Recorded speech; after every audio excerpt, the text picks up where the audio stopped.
And today from the Andrew J. Serra Sports Complex in Carbondale, the Lakeland Chiefs and the Carbondale area Chargers battle in a Lackawanna Football Conference crossover matchup, all brought to you today by Adams Cable Service, by the Comfort Doctors, T.E. Spall & Son, Heating, Cooling, and Plumbing of Carbondale, by Tom's Flooring Shop, your first step to a beautiful home, Main Street Childs, Lawrence A. Gabriel Funeral Home and Cremation Services Incorporated, with locations at 74 North Main Street and 2 Hospital Street, by Jerry's Tire and Auto Service, NJS Systems and Controls, Route 6 Mayfield, Beston's Auto Body and Collision Center, Nick's Excavating and Paving, by the White's Crossing Sports Shop, McGovern Insurance Agency, and the starting lineups for today's game are presented by the Roselle Department Store.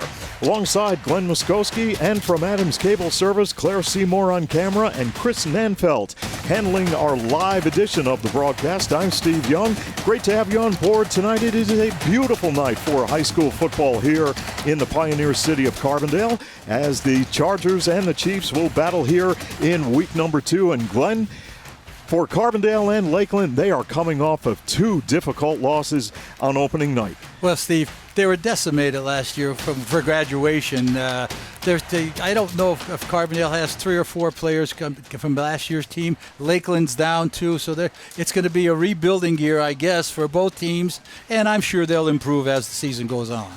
Well, there's no doubt about that, but here tonight, it's going to be Carbondale area and Lakeland. Now, when you take a look at what happened last week, the Chargers were on the road at Nanticoke area, and they were shut out by the score of 35-0, while Lakeland went on the road on Saturday against Scranton Prep, and they were handed one of their worst losses ever by the score of 70-7. Here tonight, I look for more of an even game.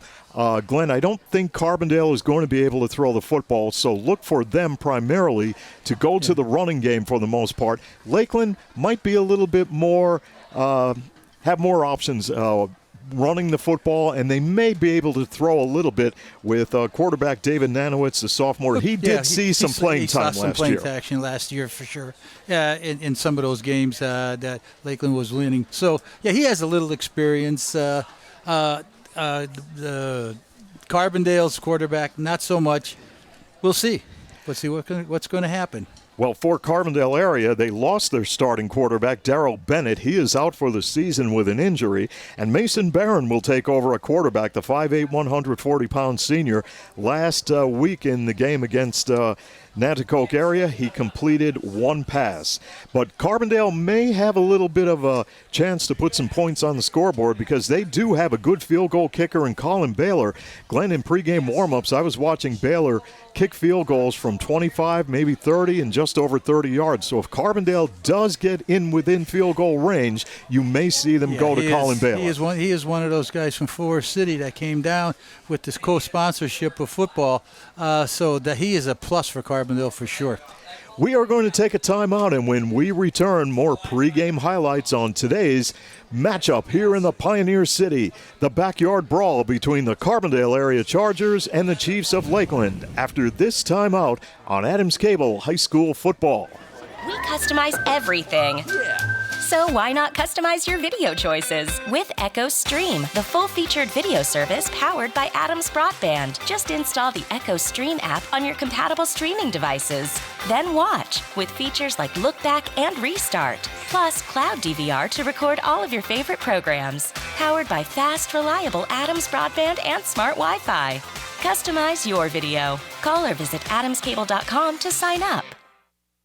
You deserve expert heating, cooling, and plumbing service. So, just call Spall. T.E. Spall & Son has been serving northeastern Pennsylvania with expert customer service for 38 years in all phases of residential and commercial heating, cooling, and plumbing. So just call Spall for the expert service you deserve. Visit them at callspall.com. For service, remember, just call Spall. Are you looking for the perfect flooring for your home, lifestyle, and budget? Visit Tom's Flooring Shop and Childs for the latest advancements in flooring to enhance the rooms in your home. The staff at Tom's Flooring Shop will help you style your home in contemporary elegance and classic beauty with name brand carpeting, hardwood, luxury vinyl, and professional installation. For residential and commercial flooring, all roads lead to where great floors begin at Tom's Flooring Shop, exit 6 off the Casey Highway in Childs.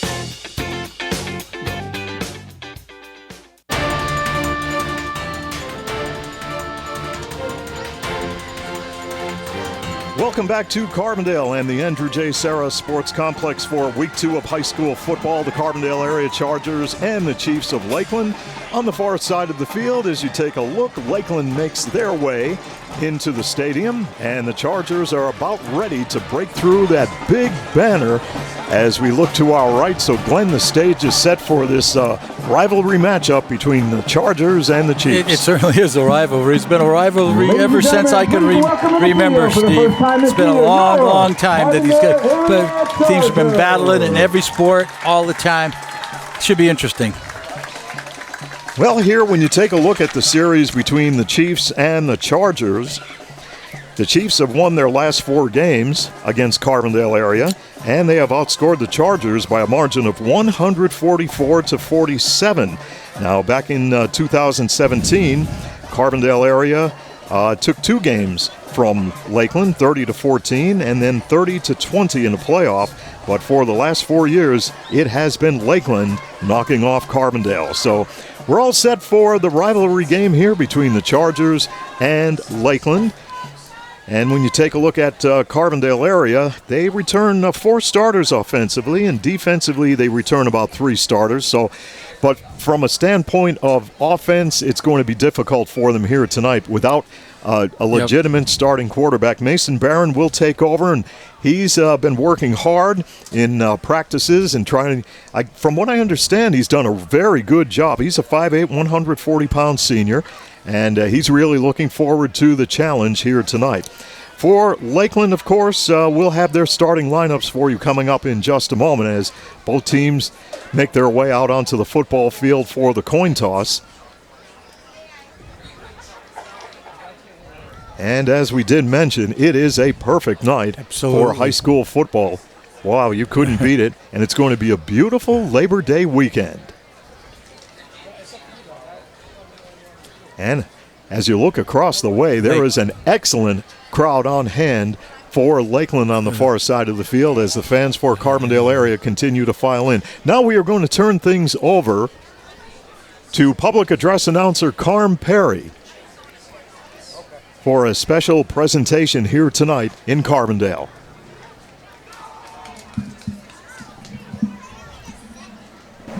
Ladies and gentlemen, at this time I ask that you would please stand and join the Carbondale area football family in a moment of silence as we honor the passing of assistant coach Tim Rossetti this past May.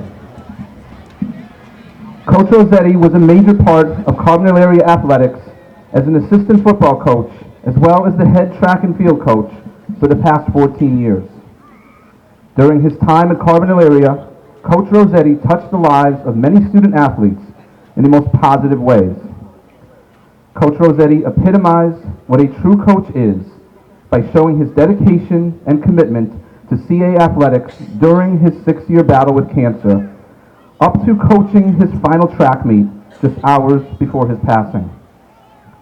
Coach Rossetti, you will always be in the hearts and memories of the Carbondale area Chargers family.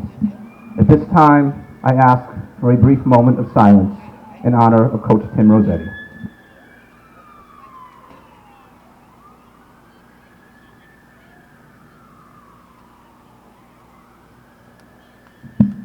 Thank you. And very quickly, now the Roselle Department Store in Carbondale presents your starting lineups for today's game between Carbondale area and Lakeland. Roselle is your source for school clothing, including uniforms for LaSalle and Holy Cross. Roselle has a great selection of spirit wear for Carbondale area, Lakeland, Forest City, and Valley View. In addition, Roselle offers professional laundry and dry cleaning services. Are you attending a formal affair or a special event? Let the experience of Sam Kalura work for you with a perfectly tailored tuxedo by Sarno & Son. Buy more, spend less, and look great, all at incredible value and style at Roselle Department Store in Carbondale. We will have your starting lineups coming up in just a moment, right after our national anthem by the Carbondale Area Band.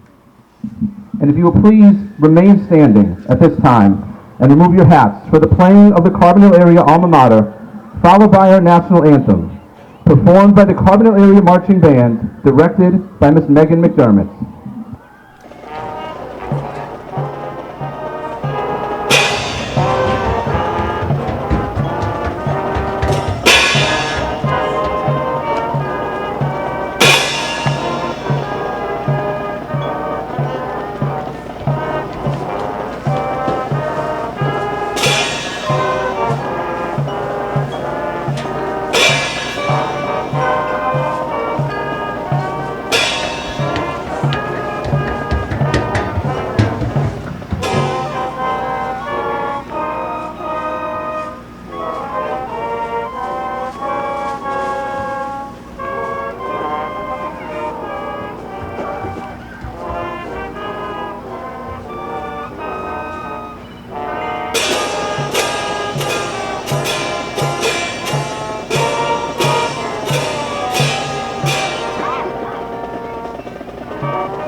Back at the Andrew J. Serra Sports Complex in Carbondale, alongside Glenn Muskowski, Steve Young. Great to have you on board here tonight for the Chiefs and the Chargers here in week number 2.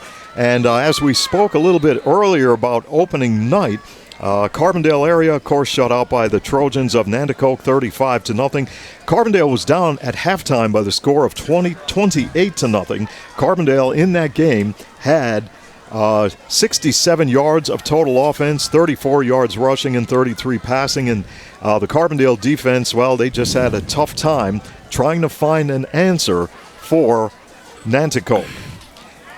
And as we continue along with the Roselle Department Store starting lineups, Lakeland will have the ball. Offensively, they will receive, and at tight end, it's Andrew Gelderman, the senior. At left tackle, Lyndon Bello, he is a senior. Alexander Woodward, a senior at left guard. Ethan Kilmer is at center. Ethan DePoti at right guard. At right tackle, Weston Loomis, and Evan Colicino is at split end. David Nanowitz will quarterback Lakeland. In the backfield, it's Riley Rovinsky, a veteran. He's a senior.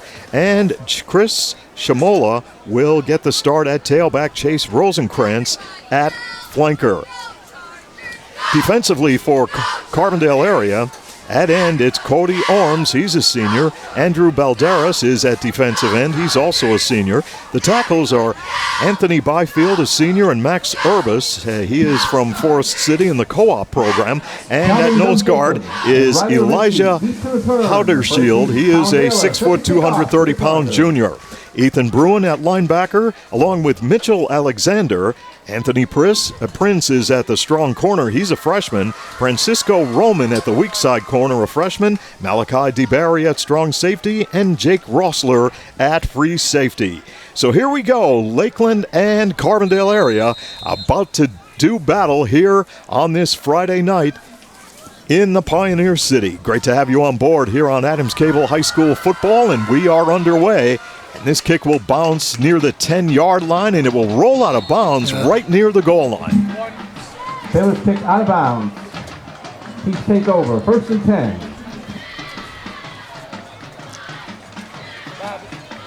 So on this late summer evening here in Carbondale, pretty good crowd on hand for the Chiefs and the Chargers, as Lakeland will have possession of the football as soon as the official will spot it.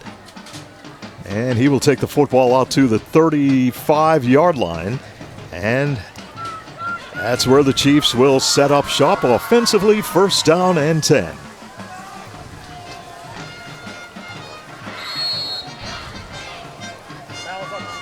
And it's Dave Nanowitz working out of the shotgun, and he's back to throw. He's going to test the Carbondale defense. He steps up, fires, pass is complete to Rosenkrantz. Very close to a Lakeland first down. So Lakeland opens up with the passing game, and that is good for a Lakeland first down, as the chain gang will move the markers on the far side of the field. Hey, came out very quickly, testing the defense of Carbondale. New set of downs for Lakeland at the Chief 45. Nanowitz will keep, and he sees an opening, and there he goes right up the middle of the Carbondale defense. And he picked up about 7 or 8 yards on the carry. Nanowitz has good size. He's 6'2", 210 pounds, and a sophomore. So a lot of playing time last year when Lakeland put teams into the 35-point rule. So, and with Spatero getting hurt, that was the end of the year. He got a lot of action. Absolutely. Second down and about 3 for the Chiefs. Rovinski in motion, and Rovinski will take the handoff, and Rovinski is caught after a very short gain. Now, Glenn, take a look on that far side of the field at the down marker. We've got that LED illuminated down marker this year. Oh, we are high tech now. Look out! Yeah, we don't have that. We don't have that old flip, that card with the numbers on it. You flip it over and paint them if they wear out. Yes. Put a little Rust-Oleum paint on it as the toss play will come to the near side. Nanowitz, taken down on the play by the Carbondale defense. Nanowitz on the keeper, good for first down yardage. Picked up a quick up 4 plus a first down. So in the early couple of minutes of this football game, Lakeland is controlling the tempo and the line of scrimmage, picking up a couple of first down and sustaining the drive as we near 10 minutes to play. Here in quarter number 1, we are scoreless. Nanowitz sets, fires, far side. No, the pass is incomplete. Wow. It was intended for Rosenkrantz out in the flat. Wide open.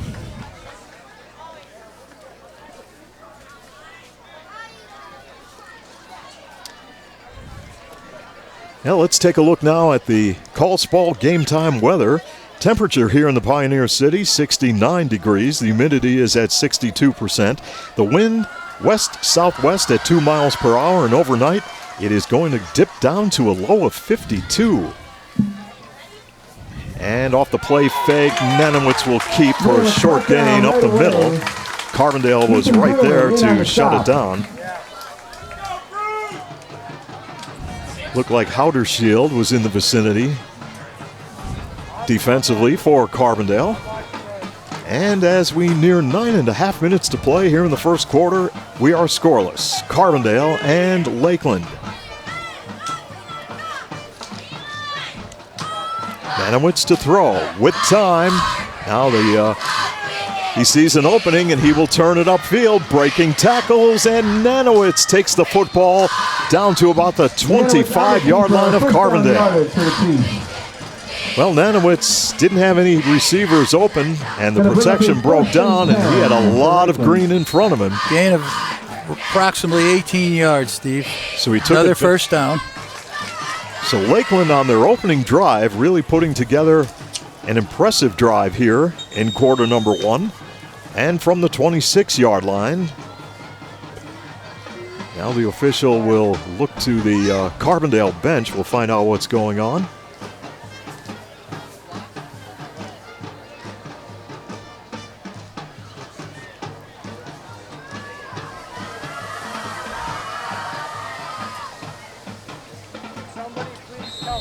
First down and 10 for Lakeland. On the move here with under 9 to play in the first quarter. Nanowitz took a look at head coach Dave Pawarczyk for the offensive instructions. And Nanowitz out of the gun, looks near side, pass is complete. And that looks like Rosenkrantz on the reception. Let's check that. That is Smith on the play. So Smith comes up with the reception.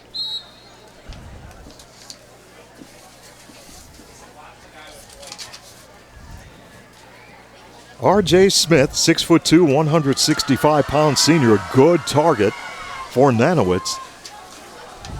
2nd down and 2 now, as Nanowitz will fire near side, and this time it's Rosenkrantz with the reception and tiptoes out of bounds. So Lakeland very methodically moving down the field and actually picking apart the Carbondale defense,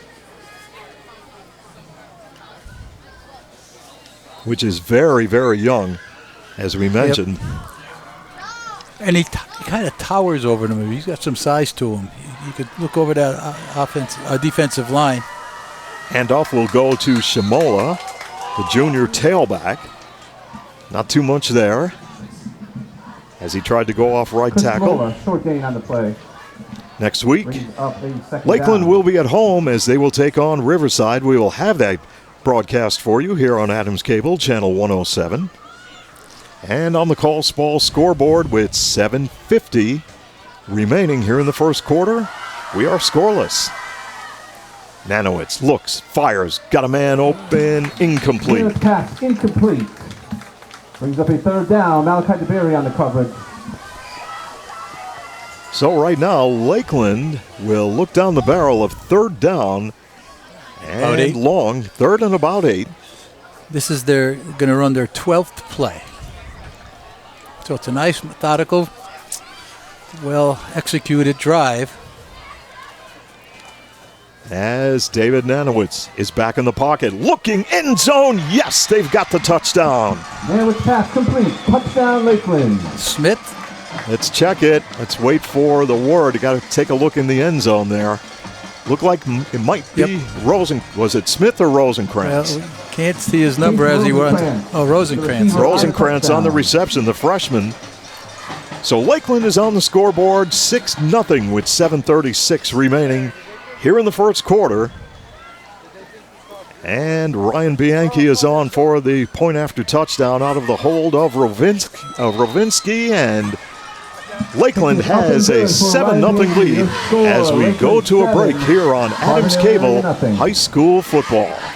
Providing the ultimate in professional service is a tradition at Lawrence A. Gabriel Funeral Home and Cremation Services Incorporated, Carbondale. For more than 50 years, families in Carbondale and its surrounding area have used our 2 Hospital Street and 74 North Main Street locations for a traditional service, cremation or memorial services, or a service of personal preference. Contact Lawrence A. Gabriel Funeral Home and Cremation Services Incorporated to handle every detail. When it comes to keeping your vehicle maintained and problem-free, Jerry's Tire and Auto Service in Carbondale has you covered. Call Jerry's for brake service, oil changes, state inspections, quality tires, wheel alignment, and rotation to enhance your vehicle's performance. I'm Jerry Jablonowski. Call 282 Tire for dependable automotive service and name brand tires at Jerry's Tire and Auto Service in Carbondale. Lakeland with a 7-0 lead over Carbondale as they methodically went down the field. They scored the touchdown on the pass from Nanowitz to Rosenkrantz. And now Lakeland will kick off as Bianchi will kick it high in the air, and from about the 8-yard line, Carbondale will have it on the return. This is DeBerry.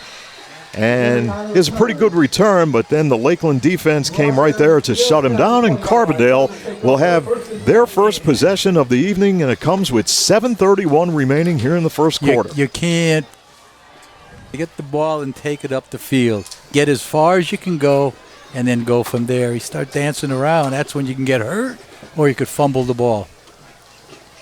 Well, Carbondale area now, led by head coach Jeff Arthur in his 3rd year with a career mark of 8 wins and 15 losses. They will get set to run their offense. Mason Barron will come up under center, and they will run the football, and they go to Orms, but he is caught there. He was whacked by the Lakeland defense. And nobody touched that defender going through the line. He was in the backfield before Orms could really put the ball away. He's lucky he didn't fumble it. Second down coming up for Carbondale after a loss of 2, 2nd and 12.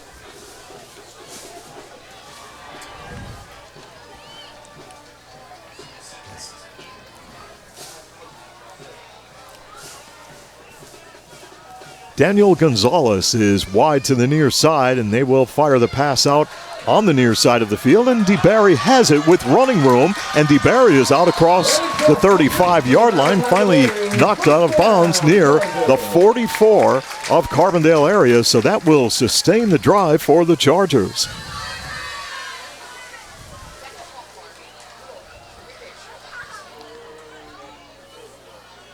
Well, a good call by Carbondale area. I think Lakeland was expecting the run, and Carbondale took them by surprise to sustain the drive from the Carbondale 44-yard line. Nice play. Here they try to run the football, and Lakeland is all over it. Bello in on the tackle. Second down coming up for Carbondale. Well, a beautiful late summer evening here in the Pioneer City, Labor Day weekend. It's going to be a nice stretch of weather. Really looking forward to it. Hope you're going to enjoy it.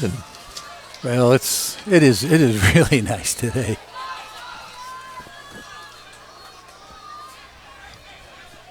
Second and 12. Barron lost the football, but calmly picked it back up and then was taken down on the play. Brought down in the backfield. Coming up to make the stop for Chris Shamola for Lakeland, coming up from his linebacker position. Defensively for Lakeland, brought to you by the Roselle Department Store, Drew Cervenka at left end, David Nanowitz at right end, Lyndon Bello at right tackle, Weston Loomis at left tackle. Chris Shamola, Andrew Gelderman, and Josh Ponce are the linebackers. Chase Rosenkrantz at left corner, Evan Colicino at right corner. Caden Kudzo is the strong safety, and Riley Rovinsky is your free safety in the defensive alignment for the Chiefs. Third down and 16, Carbondale area. Alexander goes in motion. Now we will have a timeout called by the Chargers. No, penalty. Penalty? Yeah, no. No. Maybe. No, it's a timeout. What? With 5:14 remaining here in the first. 7-0 Lakeland as we go to a break on Adams Cable High School Football. What does it mean to be an expert? Does it mean getting the job done right? Or being able to pinpoint a problem and quickly find a solution? Whatever the meaning, the team at NJS are your experts in hydraulic and pneumatic components. So whether you need a custom hose built on the spot or a cylinder repaired from the ground up, the experts at NJS are there when you need them. And with the area's largest hose and fittings warehouse, NJS has thousands of the parts you need in stock and ready to go. NJS Route 6 Mayfield, online at njsco.com. NJS is proud to call this area home and proud to sponsor our area athletes on Adams Cable Channel 7.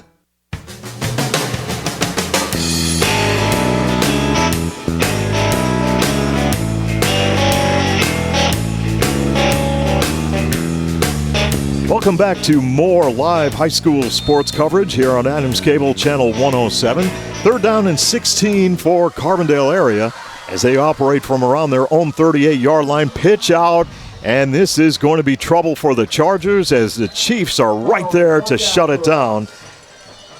Caden Kuzo, the strong safety, came up to make the stop on that play. That is going to result in fourth down for Carbondale, and the punting unit will come on for the Chargers. Well, just a total mix-up. You could see that they're not together yet. This team. It's a young team, and it's gonna take a while. Colin Baylor will drop back in punt formation for Carbondale area. Good snap. Baylor gets away a great kick. That will bounce at the 39. It gets a Carbondale roll to the 24-yard line of Lakeland, where Malachi DeBerry will down the football. Chiefs will take over with a 7-0 lead in their own territory.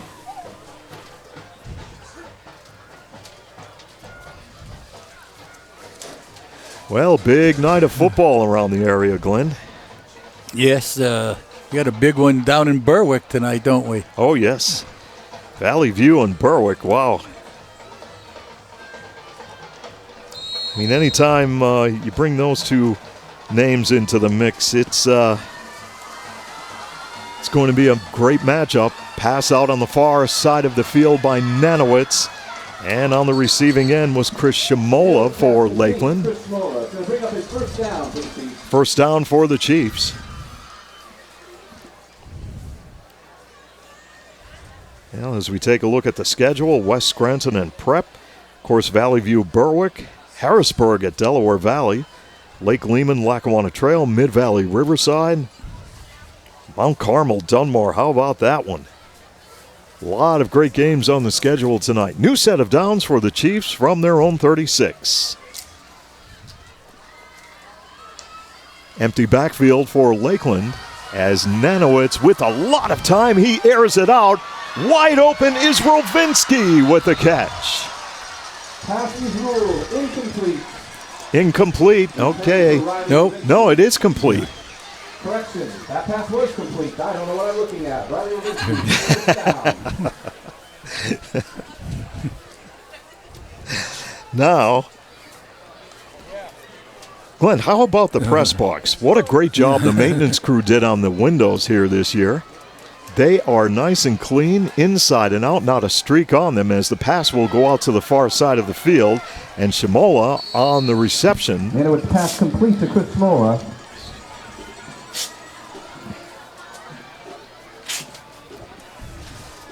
And once again, Lakeland will be knocking on the door with a 7-0 lead on the Call Spall scoreboard with 3:33 remaining here in the first quarter. From the Carbondale 14-yard line, Lakeland will face 2nd down and 4 as Nanowitz will set fire incomplete. He was looking for Rovinski on a post pattern, and it was off his fingertips.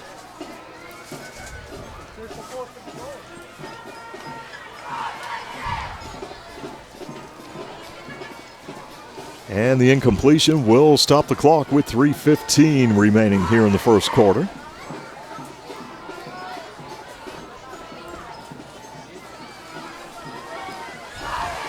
Nanowitz has a strong arm, Steve. He's putting that ball right on the money. Well, empty backfield once again for Lakeland. Nanowitz lost his footing and was taken down, and right there was Max Urbis, 6'2", 255-pound junior to make the tackle. Max Urbis and Colin Baylor in the starting lineup here tonight. They are on the co-op program from Forest City. Good athletes. Good basketball player. Max is bull inside. Yeah. Strong. And on 4th down and 11, Lakeland will roll the dice as Nanowitz will roll out, and he will be taken down on the play. Ethan Bruin came up with a big stop for Carbondale to shut down a Lakeland drive, and the Chargers will take over possession of the football on downs. Good pursuit by the Carbondale defense. And with 2:31 to play here in the first quarter, Chargers go back on the offensive attack, down 7-0.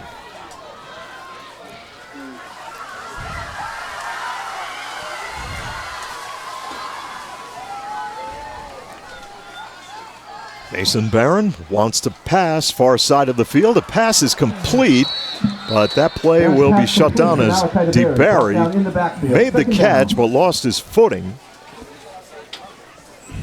And will bring up 2nd down for the Chargers.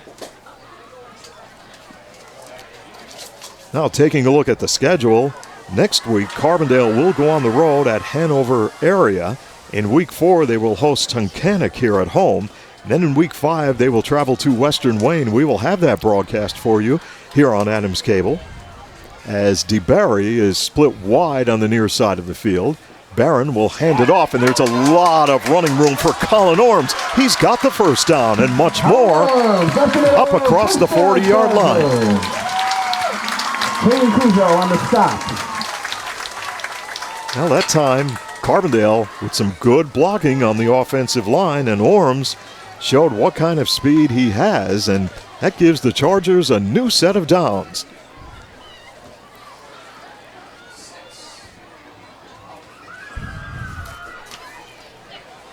That's because he's got some explosive speed on him once he gets in the open field. From the 46-yard line, Carbondale area going to work, and they'll run the football once again. Hand off to Ethan Bruin, gain for a good of about 2 yards. Ethan Bruin, ball carrier last week, carried the football 9 times for 47 yards. Second down coming up for Carbondale area.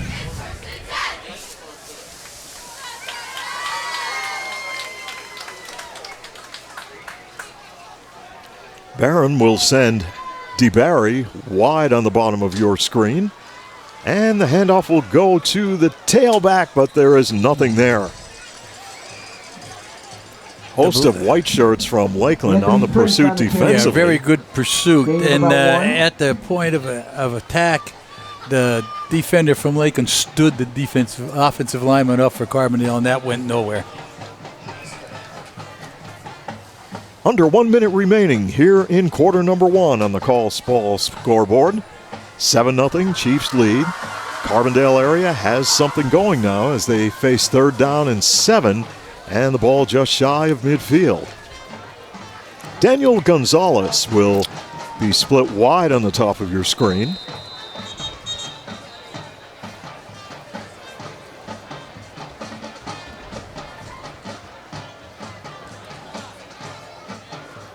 You know, Glenn, I was just going to say, Carbondale, a very young team, and didn't see too many penalties, and there it is.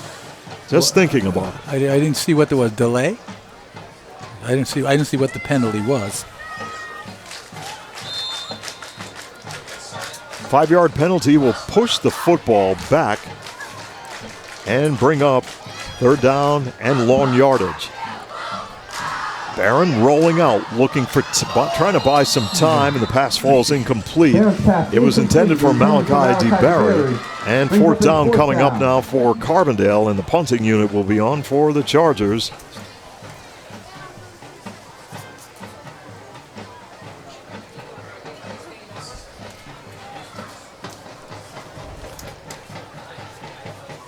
Colin Baylor, 5'10", 155-pound senior, will await the snap.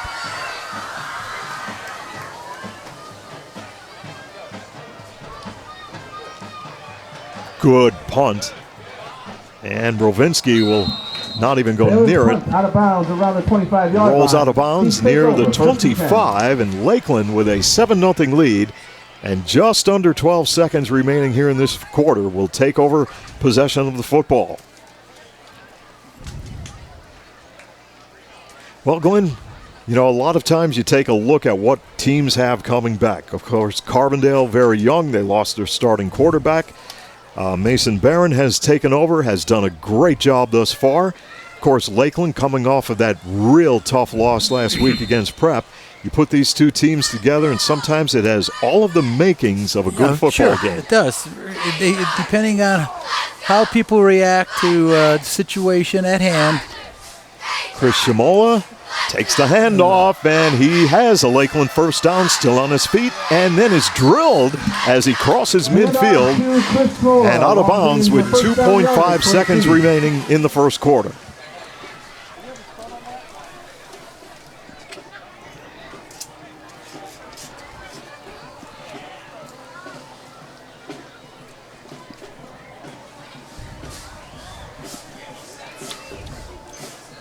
First down for Lakeland.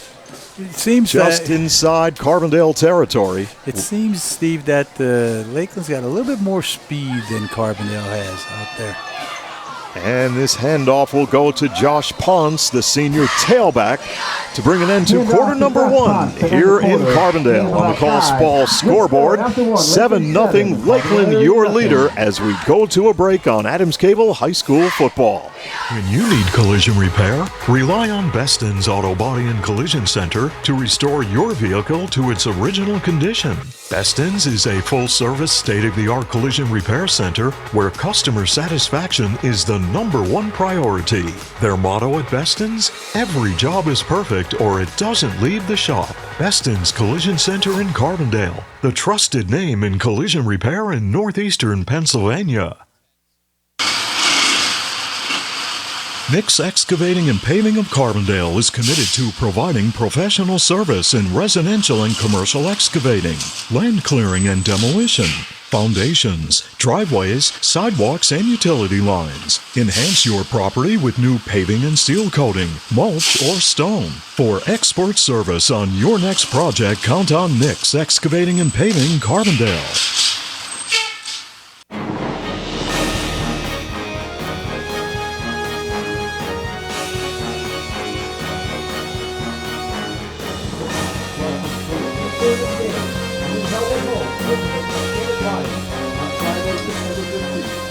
Now, welcome back to the Andrew J. Serra Sports Complex in Carbondale, and the Chargers were lined up on the wrong side of the field, but they got that corrected pretty quickly, Glenn. As Lakeland now will go to work to open up quarter number 2, as Nanowitz will hand off the football, and this play goes nowhere as Ponce ran right into brings up a third down. the Charger defense. And it will bring up third down and 5 yards to go.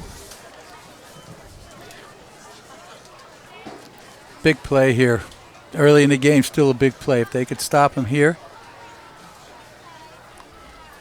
Well, Carbondale, Lakeland, in the beginning of the game, they moved right down the field, throwing the football, running the football, but Carbondale adjusted. They trail 7-0 here in the second, as Nanowitz feels the heat and now will take the sack. Nanowitz brought down in the backfield. Great job by the Carbondale defense.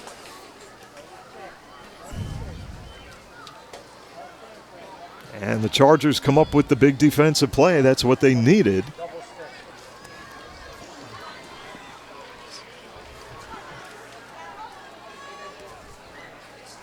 It's going to be fourth down now and 12 yards to go.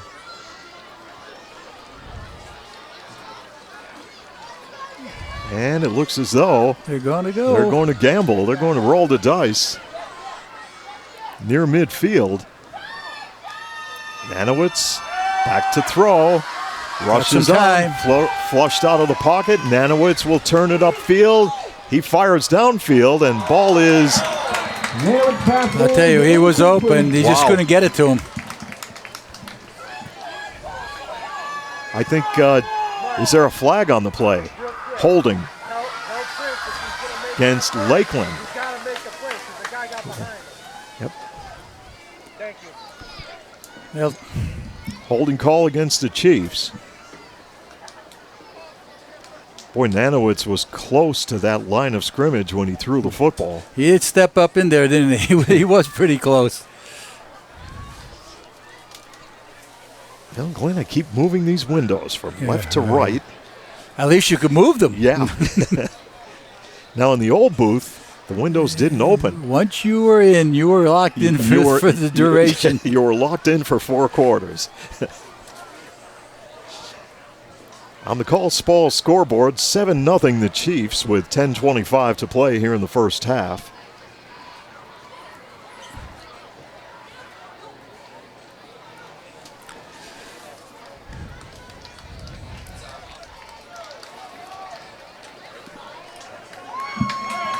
Penalties on Lakeland. That'll bring up a 1st and 10 for the Chargers. So Carbondale now will have possession of the football after the penalty.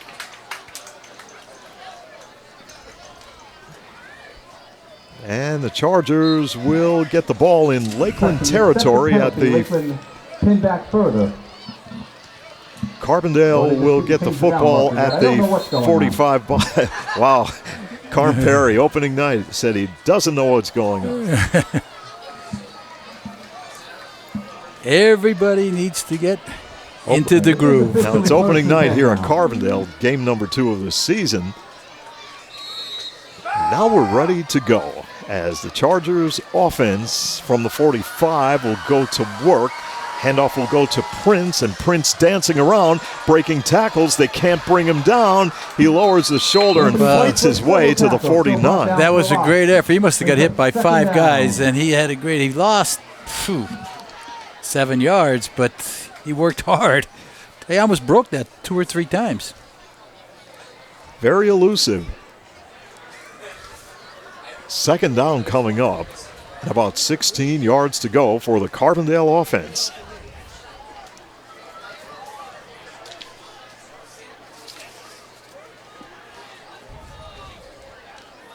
Matteo Spinelli, the freshman center, leads Carbondale to the line of scrimmage with just under 10 minutes to play in this first half, and Lakeland up 7-0. Barron draw play. There it is, and they just get back to the original line of scrimmage as Colin Orms took the handoff. Actually, he'll be about 2 yards shy of the original line of scrimmage, and that will bring up third down. Third and about 12. Third and 12 yards to go.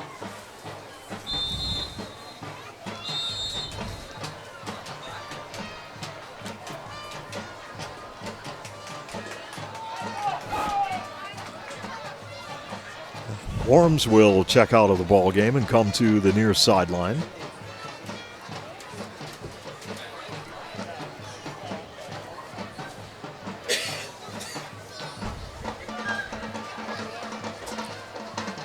Carbondale talking things over in the huddle. They're going to have to move here. They're going to have to move. They're taking a lot of time here.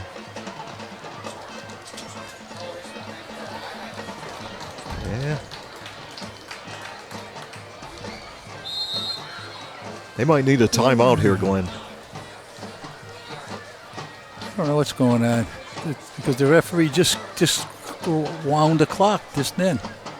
I don't know what they were doing. Did we have a clock issue?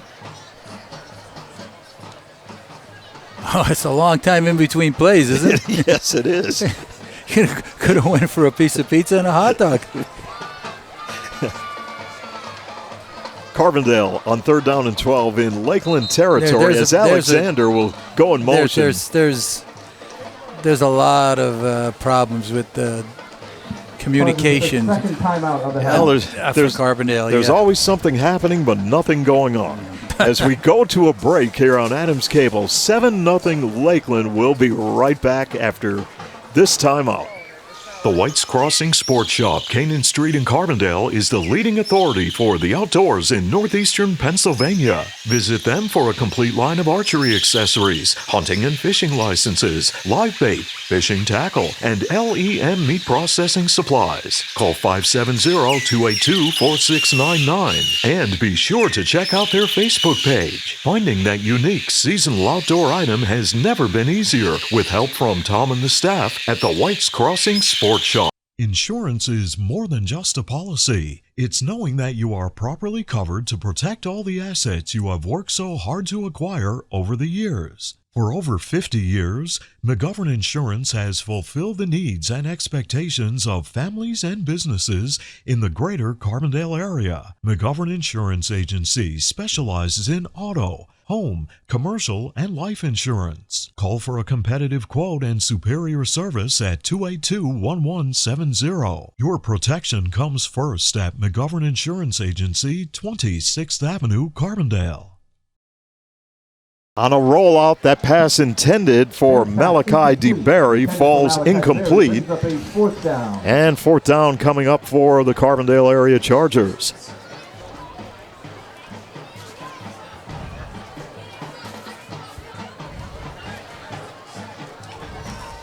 Well, the Carbondale offense definitely struggling trying to throw the football, and they are going to bring their punting unit on.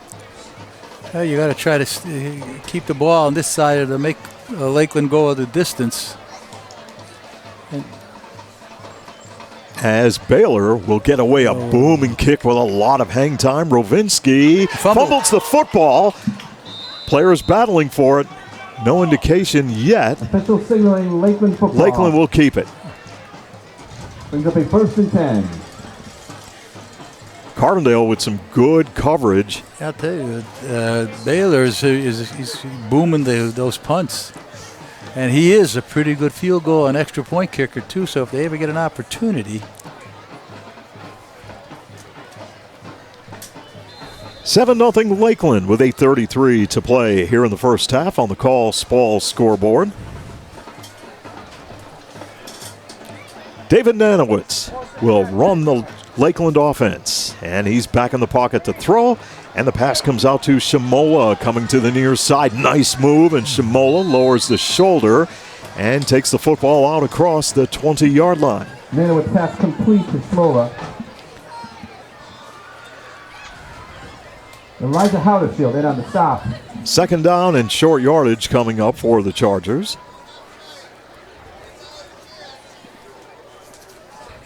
Well, Glenn, you talk about how many years Carbondale and Lakeland have battled.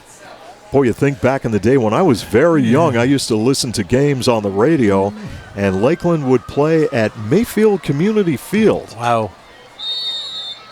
That's where I believe the new elementary school is down in, or the False start. Yeah, exactly. Down there. Yeah, it is. And Carbondale played up in Russell Park. Russell Park. 5-yard penalty.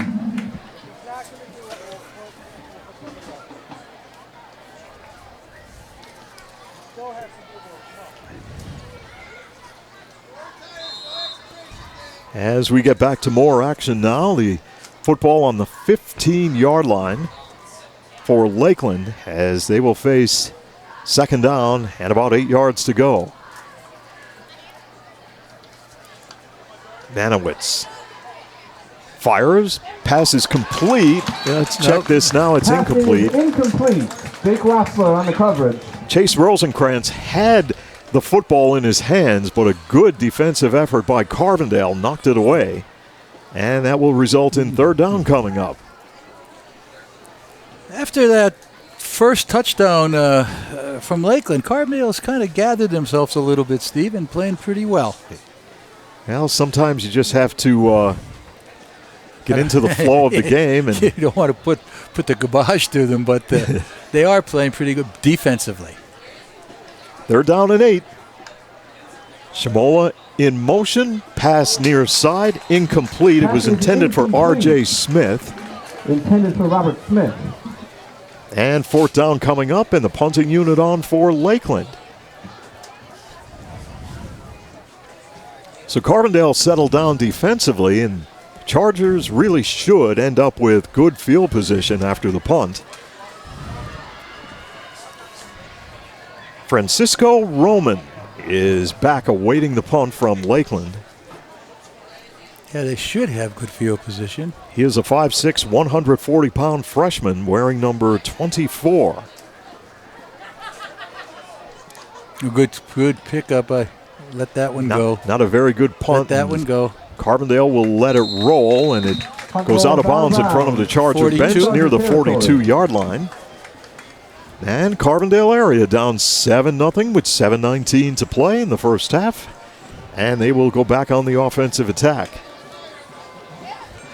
Well, they had decent field position last time they had the ball, and let's see what they can do now.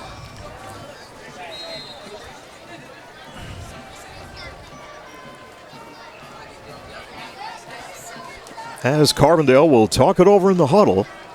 And here they come. The official spot of the football is at the Lakeland 43.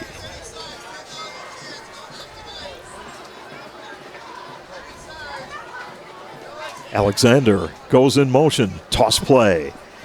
Prince has it. Tries to get the angle around the corner and just gets back to the line of scrimmage. Anthony Prince is a freshman at 5'7", 160 pounds. Not too much running room there, and it will result in 2nd down on the way for the Chargers.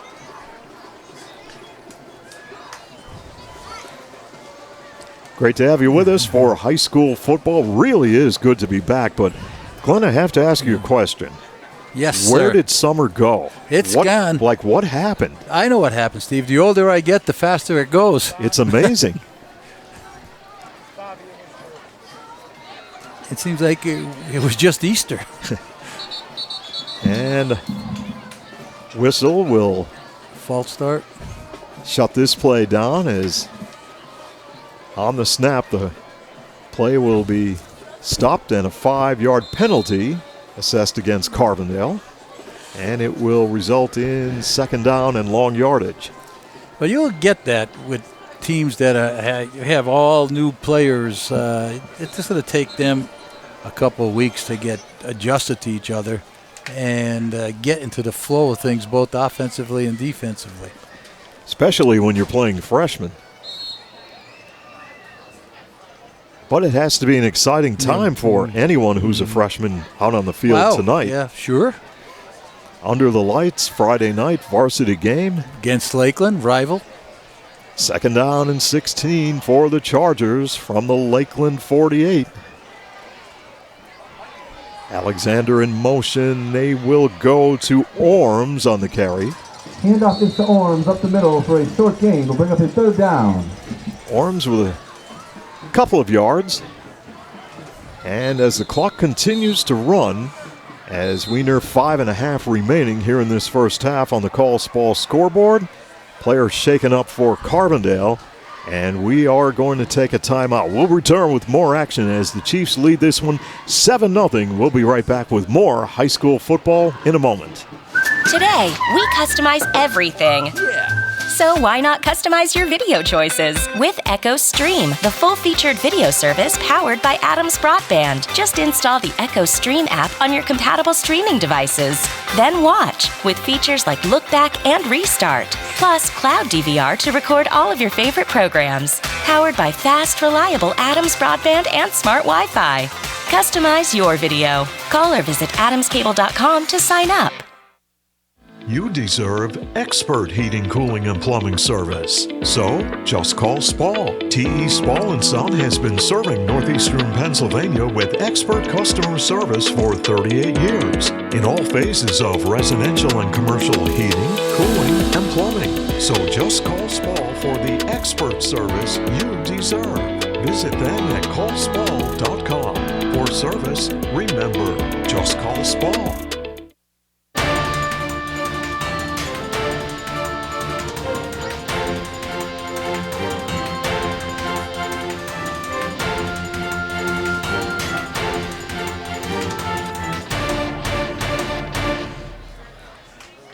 Welcome back to Carbondale alongside Glenn Muskowski, Chris Nanfeld handling our live end of the telecast, and Claire Seymour on camera from Adams Cable. I'm Steve Young. Great to have you with us tonight. And players shaken up for Carbondale area coming off the field.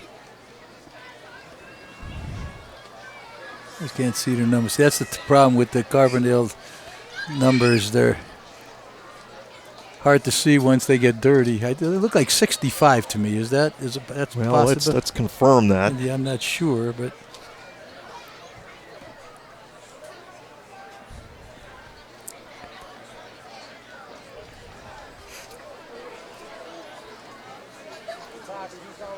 So Carbondale will face third down and 15 from the 47. Yeah, that was Dominic Aponte coming out of the ball game for Carbondale. And on third down, Barron will come to the near side of the field, and the pass goes to Colin Orms. And Orms fights as he tries to turn the corner and then is taken down near the 36-yard line. Going to bring up a fourth down. Well, now, Glenn, if you're Carbondale, do you keep this drive going or do you bring on your punting unit? I think Carbondale is going to go for it. If you punt the ball and you get it down inside the 20, that's another thing. But they have to rely on their defense in any case, Steve. So, but you can know Nanowitz will come out firing, I'm sure. So you got to play the good defense. Well, fourth down and 3. Jeff Arthur confident in his offense right here from the 36-yard line of Lakeland. Barron trying to go with a long count. Draw them offside.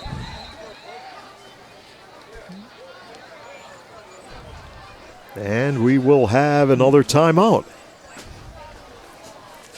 And we'll keep it right here. 4:27 remaining here in this first half on the Call Ball scoreboard, and the Chiefs are up 7-0. First possession of the game, Lakeland very methodically went down the field, throwing the football, mixing in the run. They hit the scoreboard in the first quarter, but since that time, Carbondale defensively has tightened things up, and they have held Lakeland in check. But right here, it's 4th down and 3, and Carbondale will talk it over. What are they going to come out? What's going to come out of the magic box now?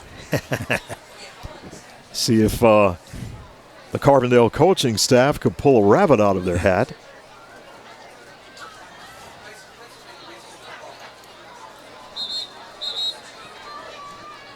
Boy, these timeouts are long tonight. This everything seems to be going in slow motion, doesn't it? Okay, here we go. Here we go, the 4th down play. Barron will hand it off, and this play will go nowhere as Lakeland shuts it down. And they will take over possession of the football on downs. So the turnover on downs. Well, that was a good gamble, though, Glenn. If you pick up the first down, you keep the drive going. There's 4:22 left. We'll see now if Carbondale could play some defense, and we'll see if Lakeland comes out throwing the football.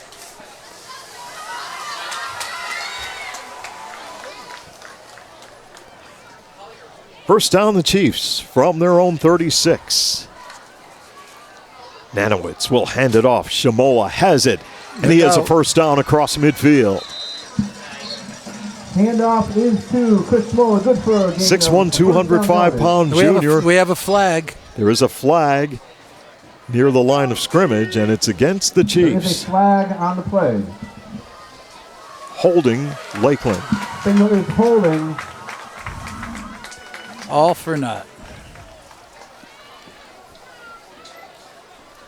You ever notice, Glenn, a holding call usually happens after a big play? Yeah.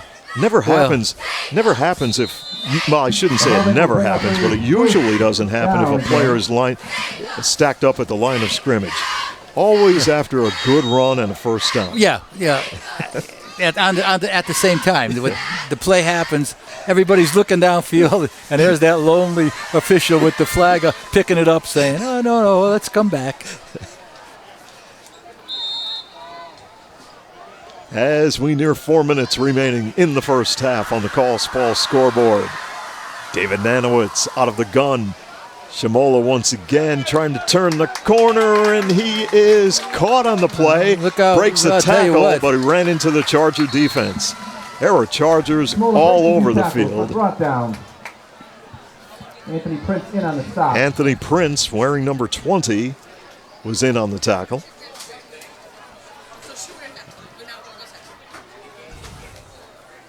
Second down coming up for Lakeland.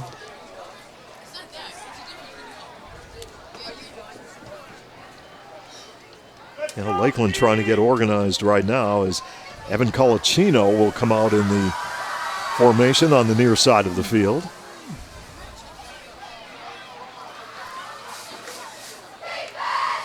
Here's Nanowitz with time. Down the middle, overthrows his intended receiver. Chase Rosenkrantz was the man he was looking for and overthrows him at the Carbondale 35. And that will stop the clock with 3:03 remaining and bring up third down and 15.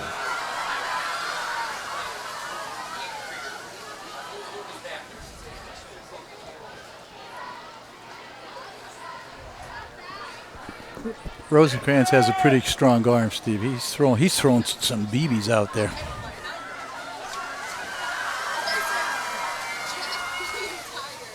And Nanowitz once again This time flushed out of the pocket, rolling, taken Could be down. fumble. Could be a fumble. I'll tell you, he got hit from the blind side. I don't know if he threw the ball, got rid of it, or did he drop it? But he was whistle, lucky. yeah, the whistle blew the play dead. So Lakeland will keep the football, but it will bring up fourth down. Let's see. He didn't lose any yardage, so therefore he might have been throwing the ball, because I saw one of the officials wave it. Lakeland will bring its punting unit onto the field with a 7-0 lead and under 3 to play in the first half.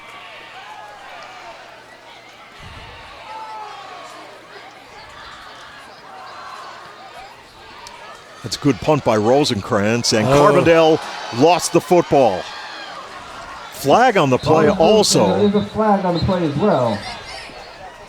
Well, Francisco Roman, he's a freshman, tried to catch it on the run, lost it. Flag is on the play, so we'll let the officials sort things out. It looked like Carbondale recovered it, I think, and it's coming off. Who is that? Again, hard to see the number.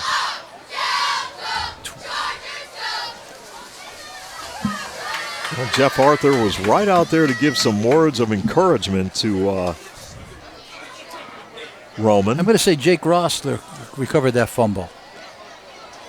But the flag is still on the field at the Carbondale 47. 15 yards? 10 yards? Yeah, 15. 15 yards. Don't know what it was.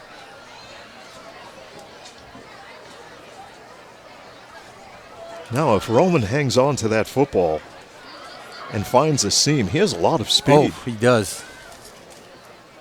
I think you're going to see him make things happen as he gets a little bit of experience.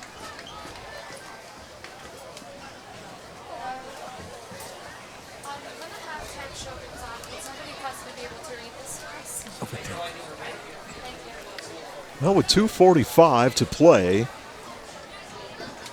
Carbondale will talk things over on the near side of the field. I'd like to thank all of our great sponsors for making high school football possible. Of course, Adams Cable Service, the Comfort Doctors, T.E. Spall & Son of Carbondale, Tom's Flooring Shop, your first step to a beautiful home, Main Street Childs, Lawrence A. Gabriel Funeral Home and Cremation Services Incorporated, Jerry's Tire and Auto Service, NJS Systems and Controls, Route 6 Mayfield.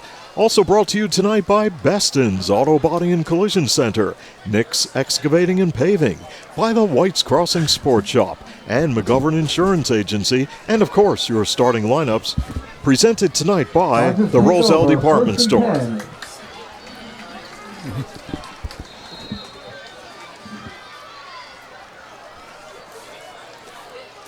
And it's Carbondale with the football.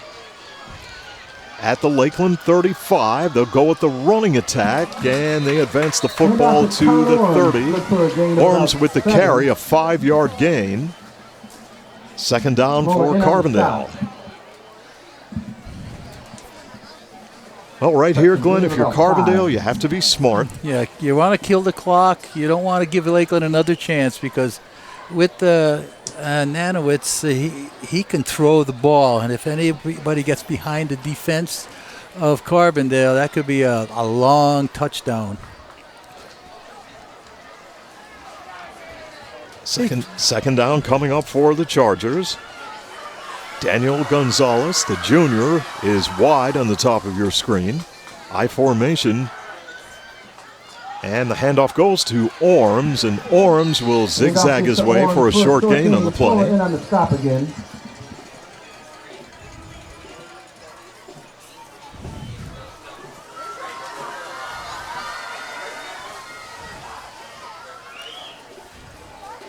.135 and counting. Time remaining in this first half here at the Andrew J. Sarah Sports Complex in Carbondale. And the Chiefs have a 7-0 lead over Carbondale.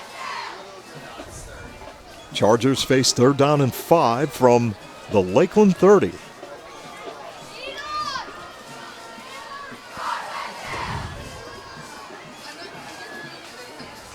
And very quickly, Malachi DeBarry will get up to the line of scrimmage as Mason Barron took the delay. handoff, but delay a game. Yep. Just what you didn't want. well, DeBarry realized it when they broke the huddle. Spinelli was already out of the huddle on the line of scrimmage waiting for Carbondale to get set, and this will be a 5-yard penalty. That's a killer. That's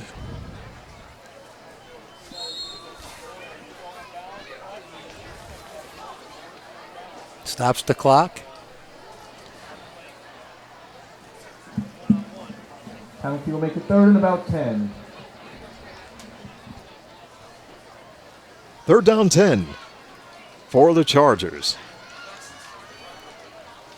There's Spinelli ready to go once again, and this time Carbondale a little bit more quickly to the line of scrimmage. As Barron will drop back, fires the pass, and it's intercepted by Lakeland. That's good. The Chiefs pick it off, and they will have the football in Carbondale territory. I don't like that. I certainly don't like that play. Not at all. You threw that ball into a swarm of defenders down there. And they kind of looped it. Yeah. Looped it in the middle. If you threw it out wide, maybe, but I don't like that call. Well, what do I know? Lakeland now with 51 seconds remaining in Carbondale territory, up 7-0. And they have the football, 1st down and 10. We'll see what Lakeland will elect to do right here.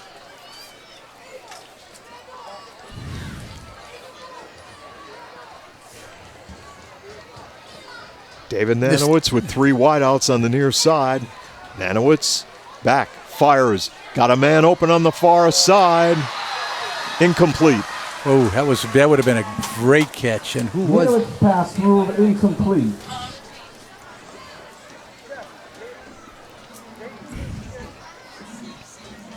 Still don't know who that was. I can't see the number. Yeah, that was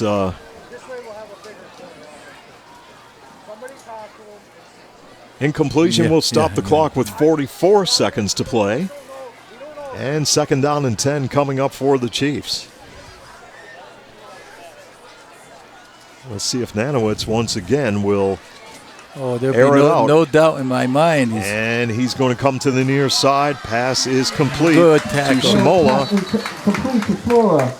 Anthony Prince on the stop. We'll bring up a 3rd down. Prince comes up with the tackle for the Chargers.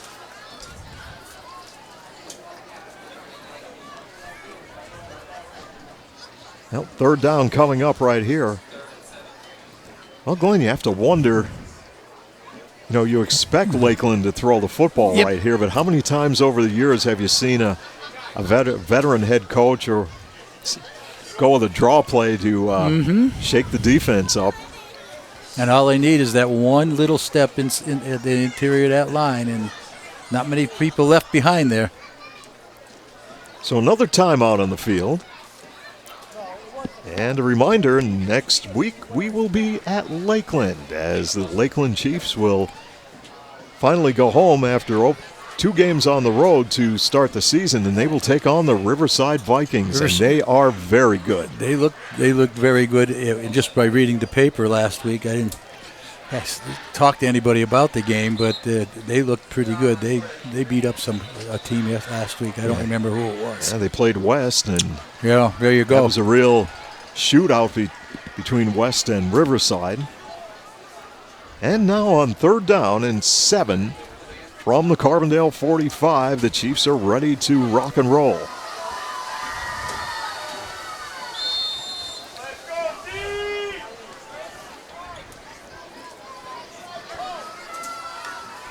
Nanowitz back to throw, rushes on. Nanowitz in trouble. He fires to the near side, but throws it away. Well, they had a blitz on that time. The defender almost got him, but Nanowitz towers over some of these players from Carbondale. Ladies and gentlemen, we just had another, I'll call it an electronic device turned in. If you seem to be missing something, please report to the press box and claim it. 4th down.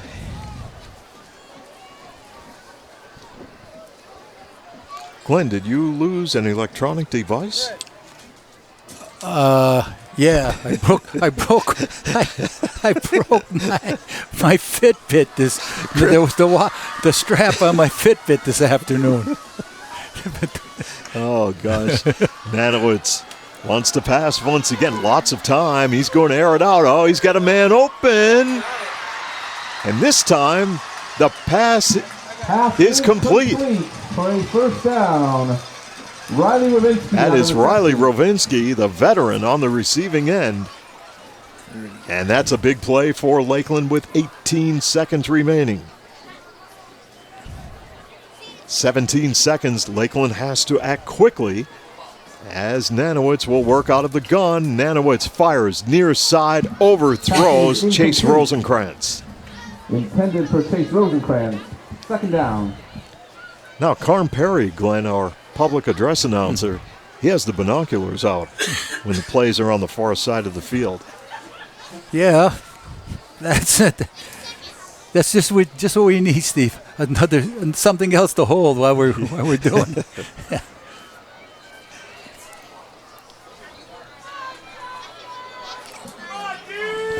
This 8 seconds on the clock here on the call. Ball scoreboard. Time remaining in the first half. And Nanowitz is back in the pocket, looking to the corner of the end zone and had to throw it away.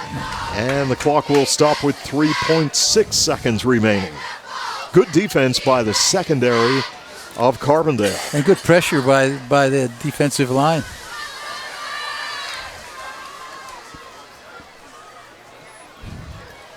Now it comes down to this. Well, you're going to go for a field goal. Now, Lakeland's had a couple of good field the good extra point kicker last year. Don't know how. Well, Rovinsky will be the holder, and a timeout is called by Lakeland as Ryan Bianchi was getting ready to try a field goal. I wouldn't just rely on just the field goal here if I were Carbondale. I would keep an eye on the holder. Rovinsky might look to do something silly with the ball.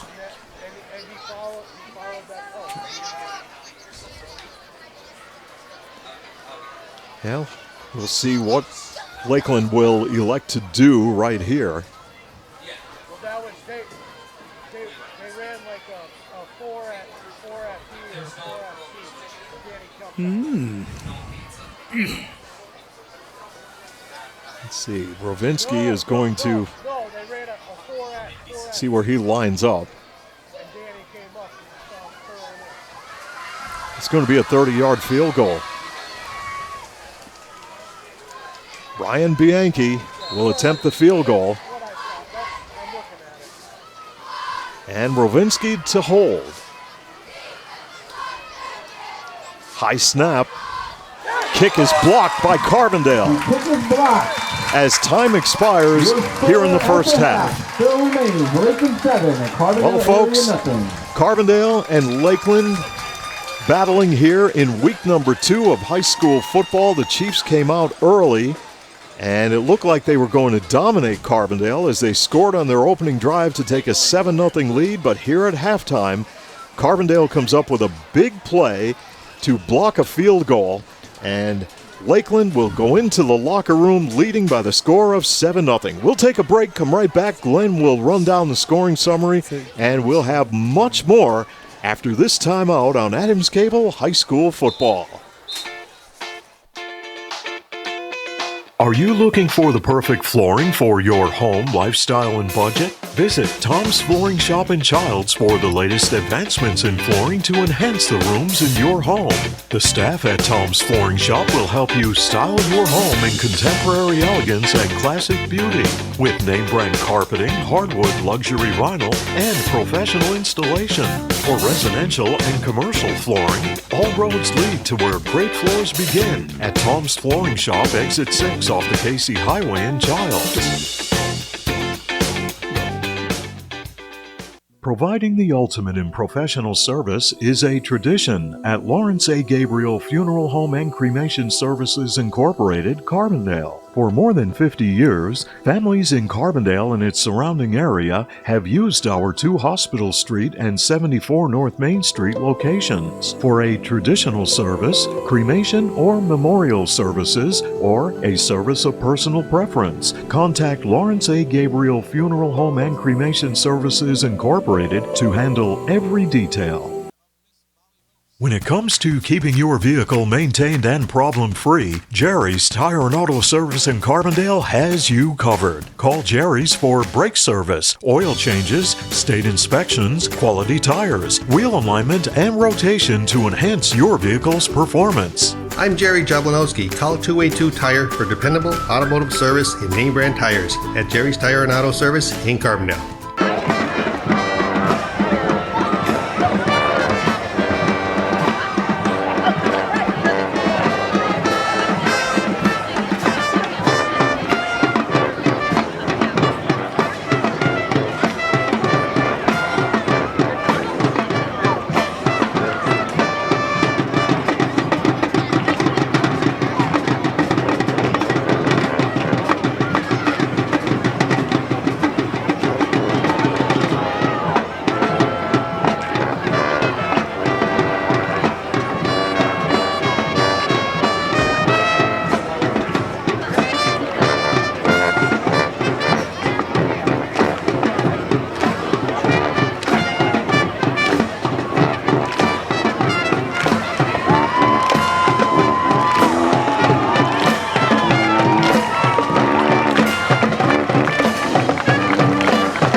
Ladies and gentlemen, let's hear it once again for our guests, the Lakeland Marching Unit.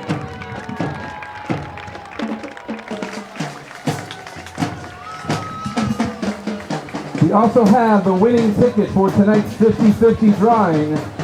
If you purchased a 50-50 ticket, please check it at this time. That winning ticket for tonight's drawing, 367804. Once again, that winning 50-50, it is a yellow ticket, 367. Great halftime show by the Lakeland Band and Marching Unit. And it is 7-0 Lakeland, your leader here at halftime. Alongside Glenn Muskowski, I'm Steve Young. Great to have you with us tonight for week 2 of high school football. And Glenn, very interesting matchup. I mean, both teams last week were out of the ball game by halftime. Sure. But here tonight, Lakeland got off to that big, quick start, methodically moved down the field, punched it in for an early score. But since that point, Lakeland has moved the football, but Carbondale came up with a defensive scheme to kind of hold them in check. Carbondale had opportunities, but in key situations, they did turn the football over. And they're in the ball game, 7-0 here at halftime, and a big second half still to come. They are, Steve, and you could see that this is a big process for Carbondale, and I would say Lakeland too, because they lost a ton of players too. But this is going to have to be a game by game thing where they improve and they improve and they improve. Tough that they lost their quarterback, and is he done for the season? I believe so. That's and wasn't that the case last year? One of their players too, a running back. If I'm not mistaken. They lost their running back last year, so it's just a tough situation when that happens. But you just move on. You have to move on from that point. There's no question about that. But and I'll tell you this: they defensively they played well from the time the Lakeland scored that touchdown, the only touchdown, and Carbondale came up with some big defensive plays. A couple times they sacked Nanowitz and made him hurry throws, and because he has a strong arm, he's going to do some damage in this league if he gets some time. Now a key for Carbondale, they blocked that field goal. Lakeland attempted a field goal right at the end of the first half. Carbondale blocks it, so they go into the locker room with momentum. Yes. If you looked at the Carbondale football team and the coaching staff, hey, we just blocked a field goal. We're in the game. We're going into the locker room at halftime. We're going to sort this out. It's going to be interesting to see how they come out of the locker room here in the second half. And you know as well as I do, Lakeland the last couple of years did a decent job against Carbondale. Carbondale struggled. Sure. And them coming out with basically a new team, this has got to be a plus for them. Has to be. And, of course, for the Chiefs, they've moved the football well, but Carbondale shut them down defensively. And we'll see how Lakeland does in the second half. Usually a lot of times coaches will try to figure it out as the game goes on, but then when halftime comes, they make adjustments, and we'll see how it plays out. But this is, athletics is a game of adjustments at halftime. You know that. And if the people upstairs, up above us here, see something in Carbondale's defense, you got to make that adjustment. Same thing for Carbondale. Carbondale's got to figure out a way to move the ball down the field. It's going to take a while. They're a smaller team. They're pretty quick. You're right. If they can get out in the open area, there are going to be not too many people who are going to catch some of those running backs. Well, I think a key for Carbondale is if they can get in field goal range. Baylor really has some good range from probably 25 to 30 yards, maybe more, because we saw that in pregame warm-up. So I think that's something that Carbondale is going to try to shoot for. For Lakeland, look for them to continue to air out the football and put the defense of Carbondale to the test. Let's check out some first-half numbers on both teams. For Carbondale, Bruin, 2 rushes for no yards. But DeBarry, 1 for 1 yard. Prince, 2 for -8. Orms, 9 for 40. And Barron, 2 for 3. Barron was 2 for 5 for 17 yards and 1 interception. DeBarry had the 17 yards for as the receiver. They had 24 plays. They had 4 first downs, and they were 3 for 15 penalty-wise. For Lakeland, Nanowitz was 7 for rushing, 7 for 19 yards. Ponce was 2 for 6. Shimola was 1 for 1, and Ravinsky was 3 for 27. Nanowitz had 19 attempts, completed 9 for 138 yards and 1 TD. That 1 TD was Chase Rosenkrantz, who had 3 catches for 25 yards. Ravinsky had 2 for 74. Big ones, and after that, Carbondale stopped them, which was big in their first half. Shimola had 4 for 39 catches, for 39 yards. They ran 39 plays. They had 9 first downs, and they had 3 penalties for 30 yards. So it's relatively, I'd say, Lakeland has more statistics, better statistics. But Carbondale came up with some great defensive stops, and let's see what happens in the second half.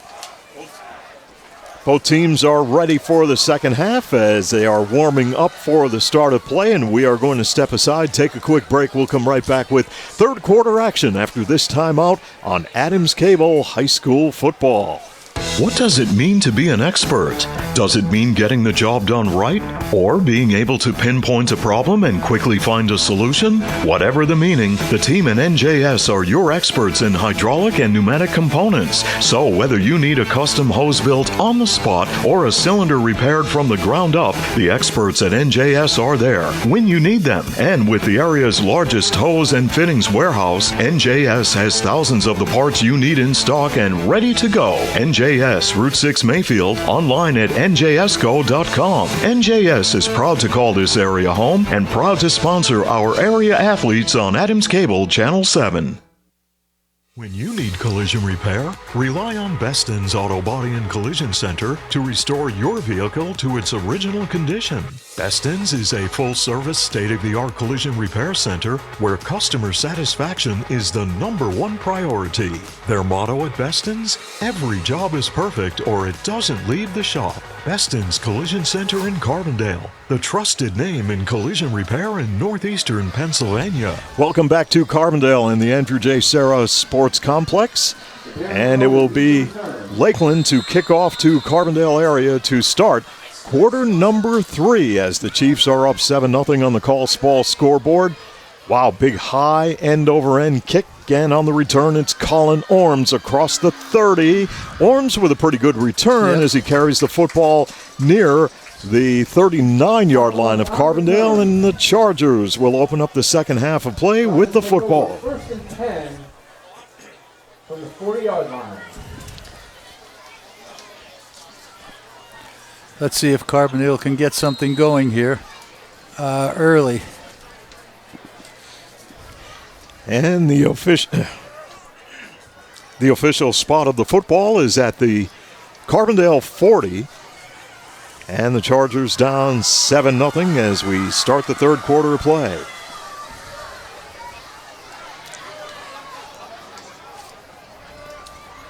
It's Mason Barron at quarterback.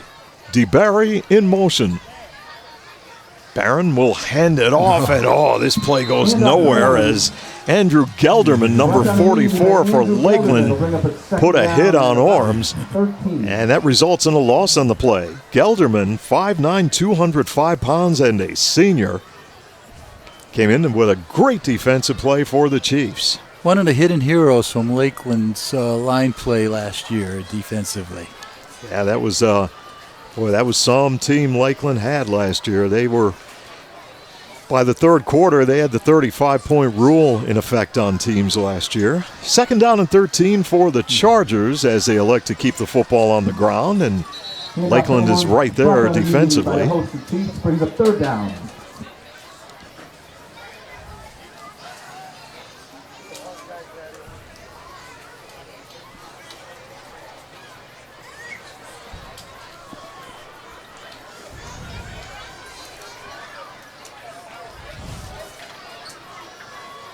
Chargers talking it over in the huddle on third down and 12 with the line of scrimmage marked at the 38-yard line. They take an awful lot of time in that huddle, don't they? They're cutting it close. There's no doubt about that. They have to act quickly right here and get the snap off. As Barron will look to go on a play fake, and he's rolling to the far side of the field, fires downfield, and it's caught by Carbondale area as they will come up with a big pass play, and this might go for a touchdown. It will. It's a 7-6 game. Wow. I think it was... There's a flag on the play. There's a flag down on the play.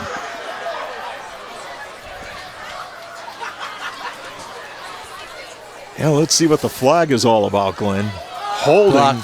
Block in the is back. Is it block in the back? Oh, maybe it's a hold. I can't tell. Wow. And we'll bring back the touchdown. Ooh, that hurts. How? Now, where was the hold?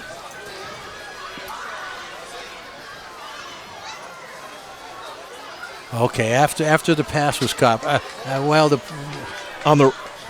After the pass was caught. I don't even know who caught it. 13, I believe it was, Steve. Oh, for the Chargers? Yeah. We could confirm that with Carm Perry. First down for the Chargers.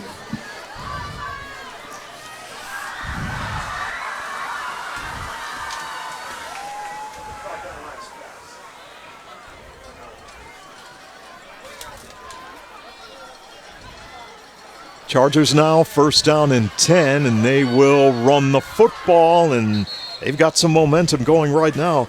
Glenn, during that last play, I checked with Carm Perry, public address announcer. He has the binoculars, and I said, who caught that pass on the last play? He goes, unknown. So even with the binoculars, he couldn't pick it up. I'm going to give it to Gonzalez. I think I saw 13 there, because I think it went off the hands of another receiver, or it just went over his head. Second down and 7 for the Chargers. As they go to work from the Lakeland 32, they trail 7-0 with 9:33 to play on the Call Spall scoreboard. And Carbondale has momentum now. They've got the ground game going. Handoff is to Ethan Bruin. As you heard, Bruin the ball carrier. Well, Glenn, it's amazing what some momentum can do in a sporting event.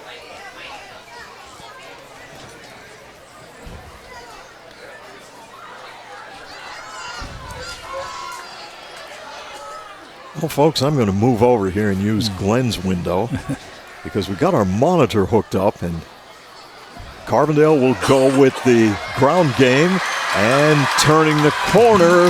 They come up with a big run and a flag at the end of the play. That looks like it might be on Lakeland.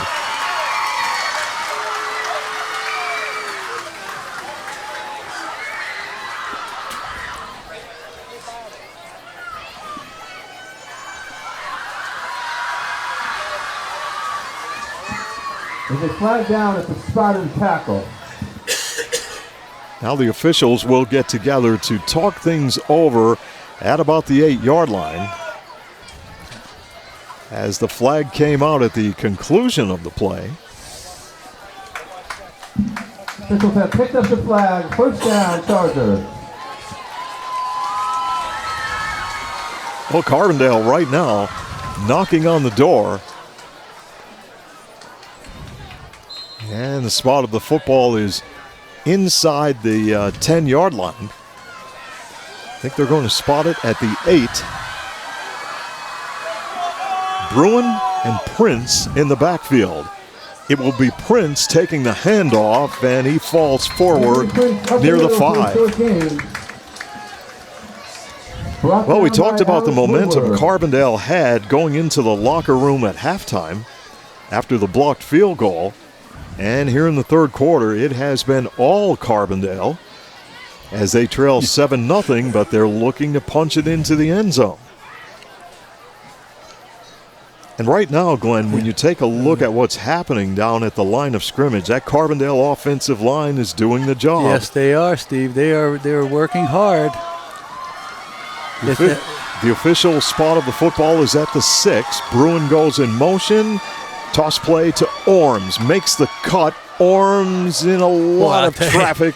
He is a tough runner for his size. Wow. On the carry. Brought down for no gain. Carbondale will face third down and goal from the 6.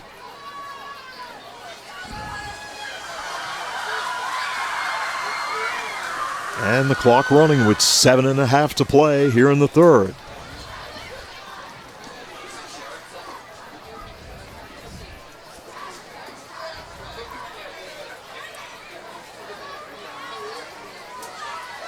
Matteo Spinelli, the freshman, will lead Carbondale to the line of scrimmage.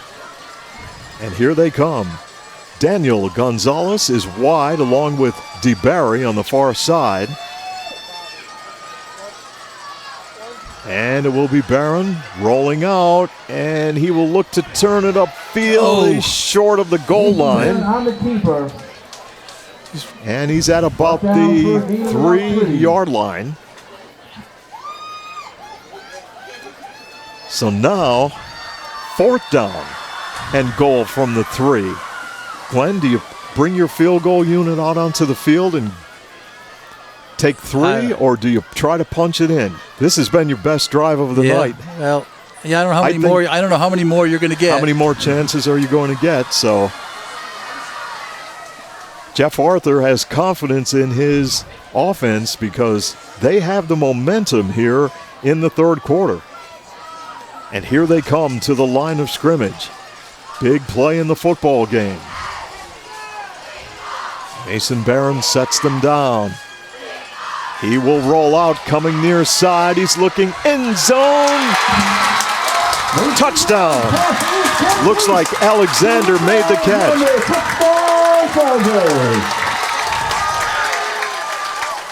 How about that, Glenn? Wow. Who was it? That looked like Mason Alexander, Glenn. 7-6 game, and Colin Baylor with a huge extra point right here. Out of the hold of Barron. It's a bit of a high snap, and this kick will split the uprights, and we're tied at 7. That thing could have gone all the way to Forest City. Carbondale area comes out of the locker room here in the second half, and they tie the game at 7 as we go to a break. You need collision repair? Rely on Beston's Auto Body and Collision Center to restore your vehicle to its original condition. Beston's is a full-service, state-of-the-art collision repair center where customer satisfaction is the #1 priority. Their motto at Beston's? Every job is perfect or it doesn't leave the shop. Beston's Collision Center in Carbondale, the trusted name in collision repair in northeastern Pennsylvania. Nick's Excavating and Paving of Carbondale is committed to providing professional service in residential and commercial excavating, land clearing and demolition, foundations, driveways, sidewalks, and utility lines. Enhance your property with new paving and seal coating, mulch, or stone. For expert service on your next project, count on Nick's Excavating and Paving Carbondale.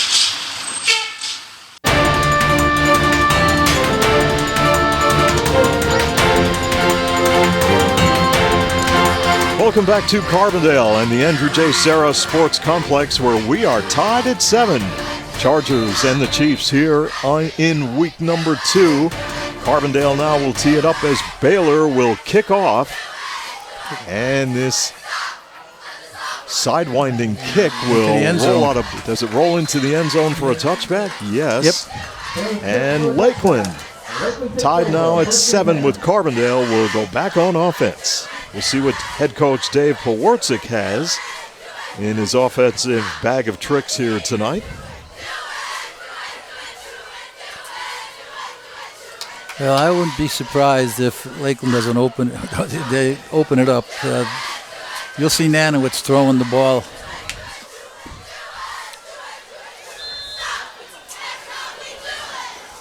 Tell you, that was an impressive series for Carbondale. That might make their whole season. Nanowitz will look to throw, fires a pass, and it is incomplete. Incomplete. Nick Rossler on the coverage. Nick Rossler, I think he stood him up that time. That was a great defensive play. Shamola, the intended receiver. But if he didn't hit him after he hit the ball, that could have been intercepted.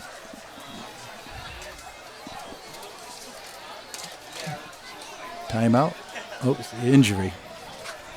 Yep, player injured on the field. We are going to step aside for a quick timeout with the Chargers and the Chiefs tied at 7 as we go to a break. Nick's Excavating and Paving of Carbondale is committed to providing professional service in residential and commercial excavating, land clearing and demolition, foundations, driveways, sidewalks, and utility lines. Enhance your property with new paving and seal coating, mulch, or stone. For expert service on your next project, count on Nick's Excavating and Paving Carbondale. The White's Crossing Sports Shop, Canaan Street in Carbondale, is the leading authority for the outdoors in northeastern Pennsylvania. Visit them for a complete line of archery accessories, hunting and fishing licenses, live bait, fishing tackle, and LEM meat processing supplies. Call 570-282-4699 and be sure to check out their Facebook page. Finding that unique seasonal outdoor item has never been easier with help from Tom and the staff at the White's Crossing Sports Shop. Welcome back to Carbondale and the Andrew J. Serra Sports Complex Week 2 matchup. Chargers and the Chiefs tied at 7 with 5:54 remaining here in the third quarter on the Call Spall scoreboard. Lakeland facing 2nd down and 10, and they will run the football and keep it on the ground. And they pick up some good yardage, probably a gain of about 4 or 5 on the play. Josh Pullins, the senior at 5'7", 180 pounds. Now, Glenn, you hear a lot of people call this the backyard brawl. Yeah. Who came up with that name? I have no idea. I believe it was Larry Gabriel Jr., the sports editor of the Carbondale News. I think he had that in a headline many, many years ago. 14 on the play, Yeah. brings up a 4th down. Well, I wouldn't be surprised Larry without was question. very good at that. That was a great byline he had. Oh, behind the bench. Yeah, it was great. Yeah, it was fun. Every and week. every week you look forward to it. On 4th and 1, Lakeland. Did they lose the football? And I believe Lakeland lost the football, and Carbondale will have it. Turnover on downs. It's a turnover on downs, actually. Yep. So Lakeland did not get the first down. And Carbondale now will take over possession of the football, tied at 7 with the Chiefs with under 5 remaining in the third quarter.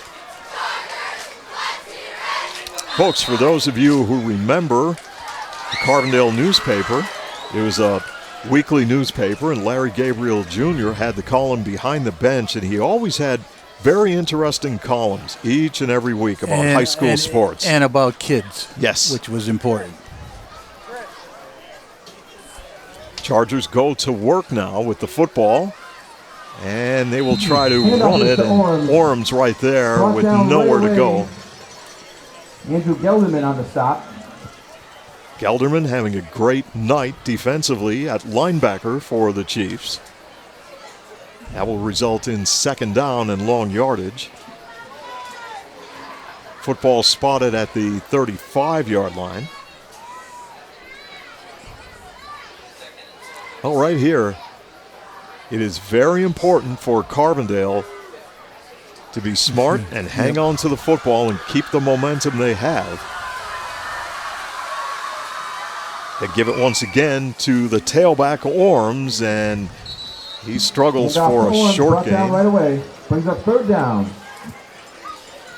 Bello right there to make the tackle for Lakeland. Now, Lakeland this year has given up 77 points thus far. Last year, through 13 games, they gave up 189, and they only averaged about 2 touchdowns a game. They had that stellar defense and a great offense. Third down coming up for Carbondale area. They had some studs last year. Third down and 11. About 11 yards to go.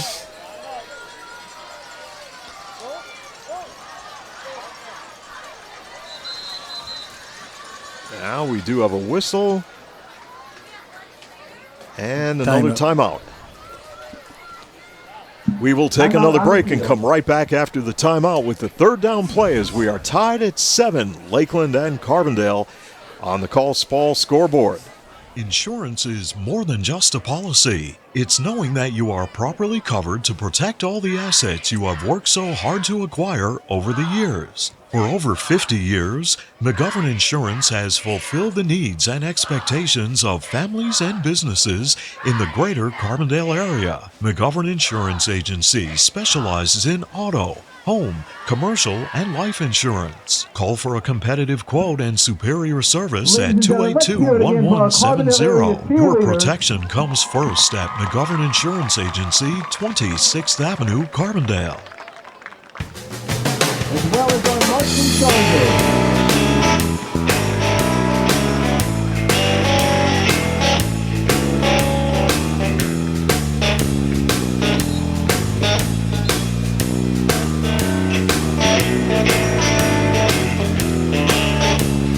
Welcome back to more action here in the Pioneer City. Chargers and the Chiefs are tied at 7. Carbondale area facing third down and long yardage as Mason Barron will set, firing downfield, looking in, a lot of traffic, and a flag on the play. Incomplete. However, there is a flag on the play. Daniel Gonzalez, the intended receiver. So Gonzalez, the junior split end, the intended receiver, and the flag came out.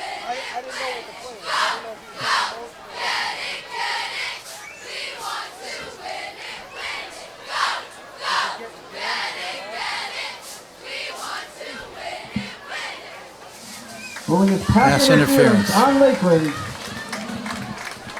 That will bring up a Charger first down. So Carbondale will pick up the first down by virtue of the penalty, and they are in business now. Well, you talk about a momentum swing here in the second half. Carbondale has it. Ball is going to be spotted about the 21-yard line. And here come the Chargers in a 7-7 tie. And more whistles before the snap.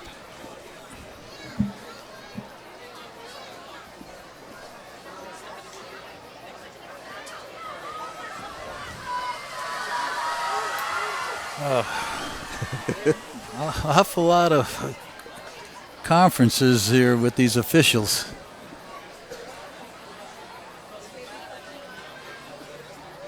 Well, they're going to talk things over with 3:12 remaining here in the third quarter. As long as they get it right, that's all. That's the bottom line. That's why they get together. And there's going to be, looks like there might be a penalty on the play too. What did he move up 5 yards? I didn't see a signal.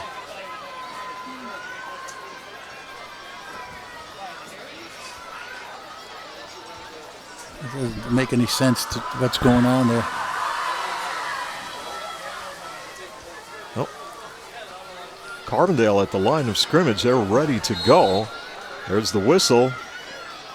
And they will be set to rock and roll as Barron will take the snap. Carbondale tries to go off tackle, but Lakeland is right there to shut it down. There's a flag at the conclusion of the play.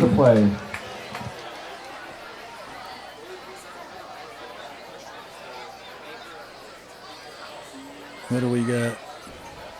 Well, now the officials will get together once again and talk things over.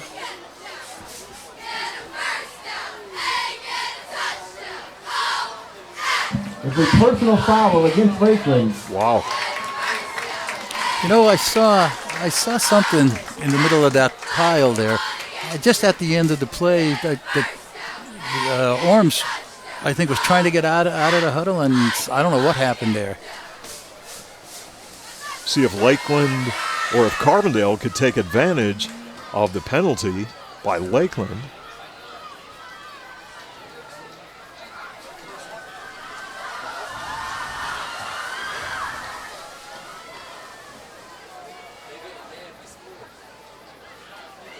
Now, Glenn, you were an official at one time, is that correct? I was a basketball official and a baseball official, the umpire that never called a pitch. I was coaching baseball. I never even bought equipment for baseball.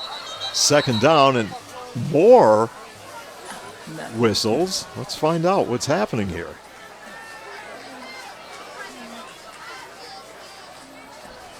Now Jeff Arthur wants to find out what's going on. This is getting to be a joke. Now, when you were an official, Glenn, did you ever get together with any of the other officials and say, where are you going after the game? Oh, before? We always did that before. Oh, before the game? Well, yeah, we did. You took care of the priorities, right? Yeah. No, some of those trips were long. I started officiating when I was a sophomore in college. Joe Catanzaro got me into it, as a matter of fact, right? And I worked my first JV game, had to take a $2 bus ride home from East Stroudsburg to Scranton, refereed the game, took a $2 bus ride back home, and I made $6 for the game. Wow, that was a big night for you, right? As Carbondale will run the football in a 7-7 tie with 2:45 to play here in the third, and the football at the 8.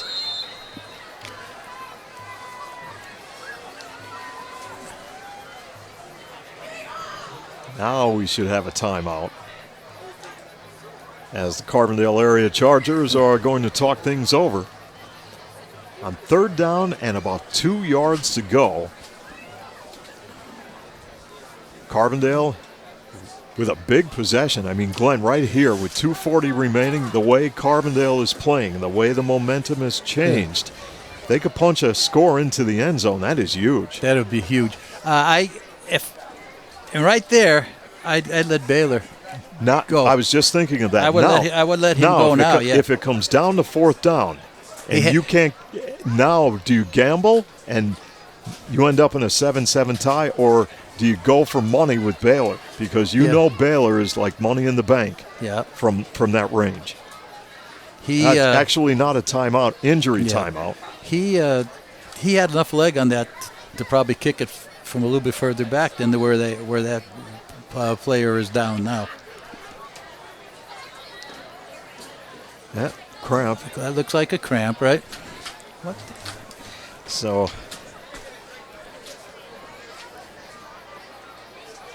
next week we will be at Lakeland Stadium for high school football as the Riverside Vikings will take on the Chiefs of Lakeland. Boy, Lakeland in a real battle right here against their arch rival, Carbondale area, tied at 7 with 2:40 remaining here in third quarter play.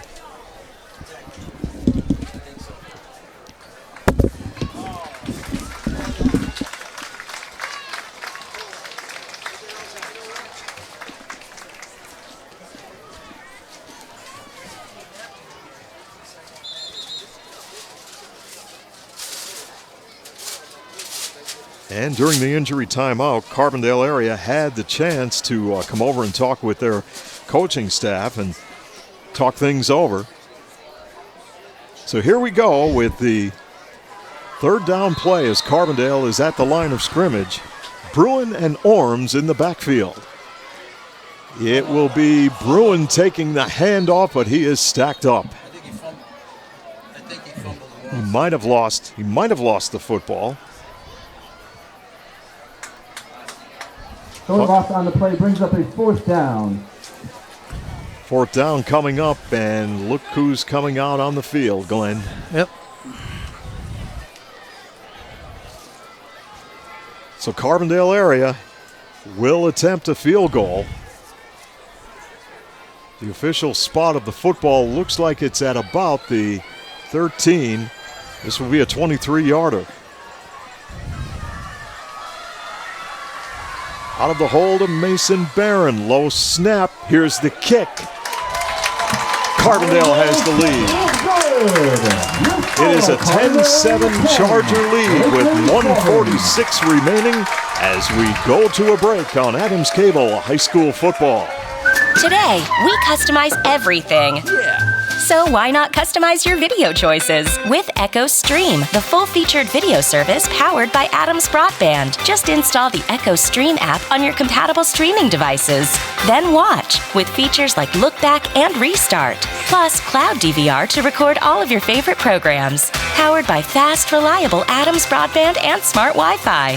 Customize your video. Call or visit adamscable.com to sign up.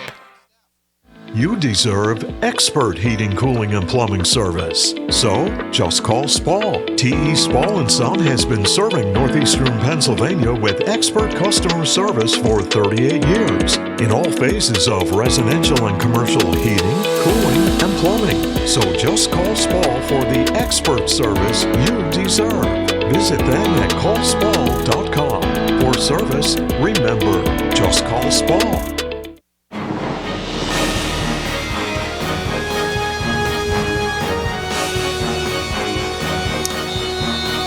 Back in Carbondale, where the Chargers have taken the lead over Lakeland 10-7 with 1:46 to play here in the third quarter. Colin Baylor gave them the lead. He will kick it off. Great kick. This is going to go inside the 5-yard line. And on the return, it's a good one for Lakeland. Looked like Ravinsky. Shmola, I should say. And for Lakeland, they should have pretty decent field position here. And do we have another player shaken up?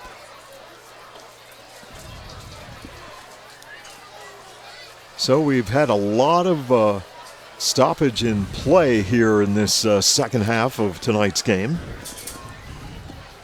But the momentum has definitely turned in favor of Carbondale, Glenn. I see you put the jacket on, too. Yeah. Listen, cooled off. This whole body of mine might get a little cool here as we approach midnight. You want me to crank up? You want me to close the windows and crank up the heat? Not yet. Too early. No. Where's, well, we did have the call spall weather a little bit earlier. I lost it here, but I think it's going to go down to about 49 tonight. So.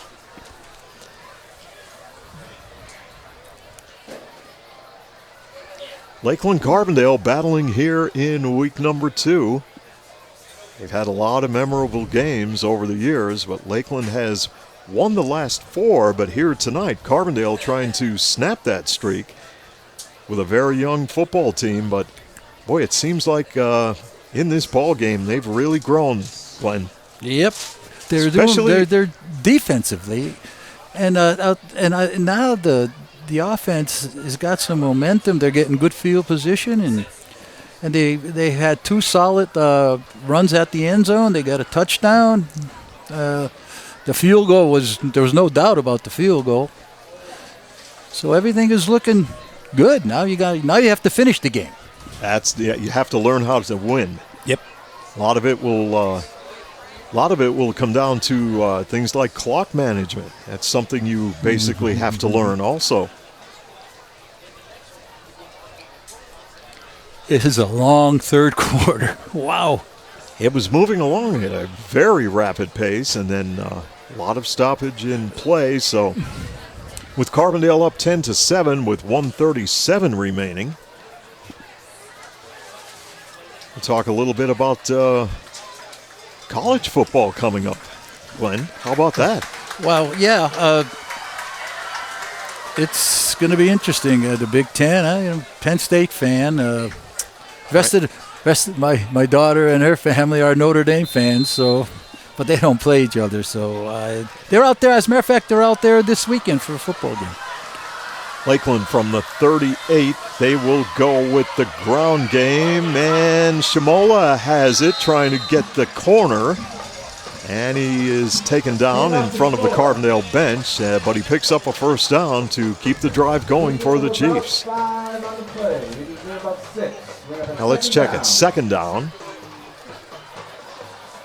Second down in short yardage after a 6-yard gain on the play. And we'll see if Lakeland can get their offense going as Nanowitz will survey the Charger defense. Shimola takes the handoff and tries to turn the corner. Now he has the first down and continues to drive in front of the Lakeland bench.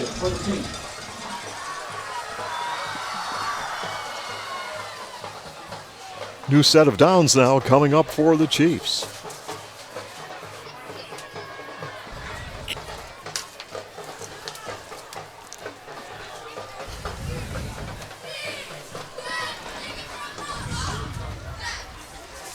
.30 seconds to play in this third quarter.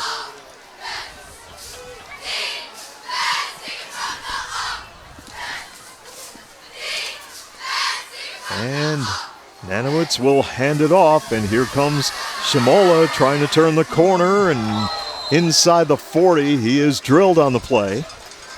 Good defensive effort by Carbondale to deny him the first down.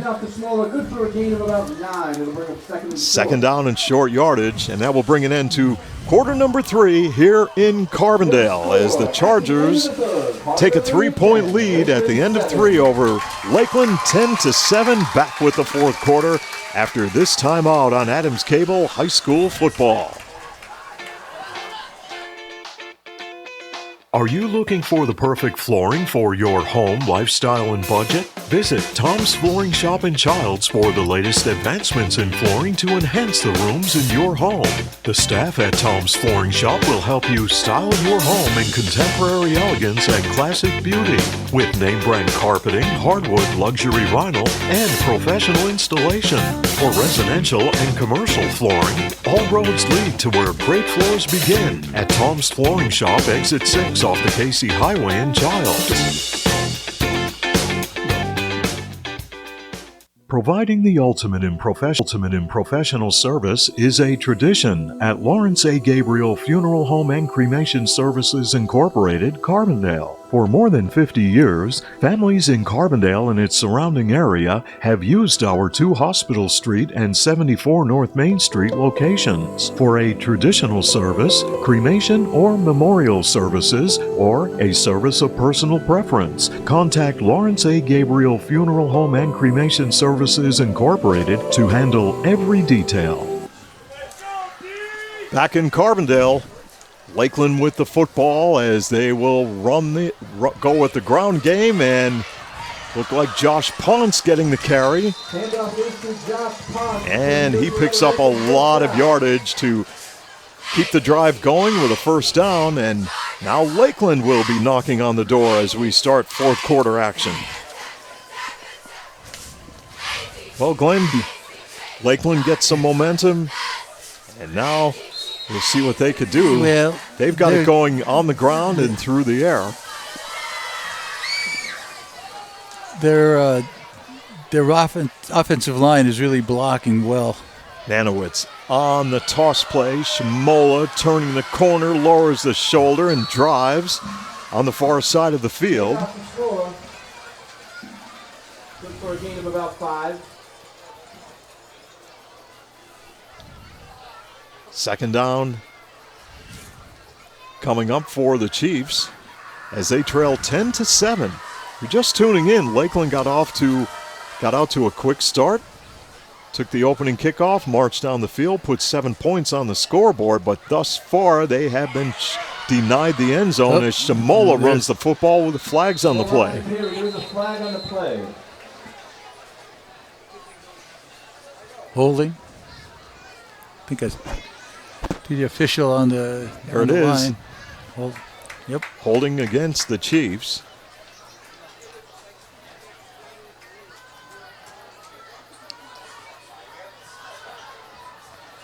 That will be a 5-yard penalty.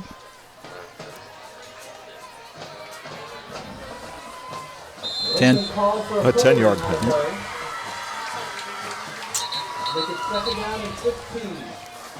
So second and long yardage for Lakeland now. They've been pounding the ball here against Carbondale. Now, don't be surprised if this one goes up into the air. Well, David Nanowitz now trying to get things organized with his offense.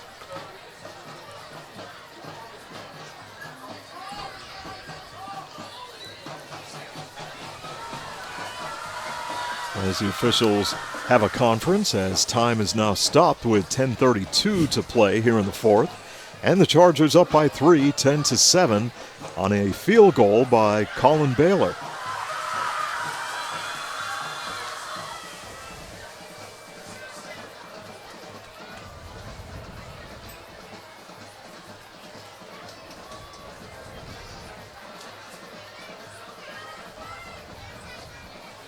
Well, the officials are still having a chat. Wow.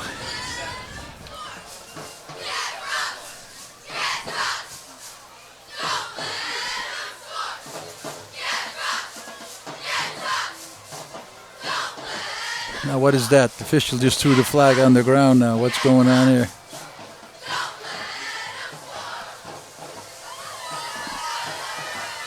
I don't get this. Then he picked it up.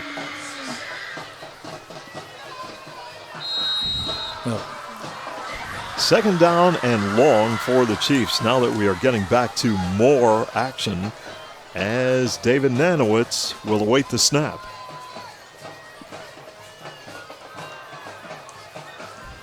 Nanowitz with time, fires, it's off the fingertips of Gelderman and almost intercepted.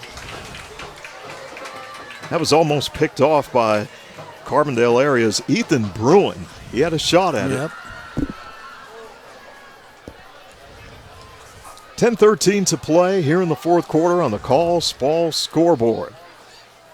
And the Chargers have a 10-7 advantage.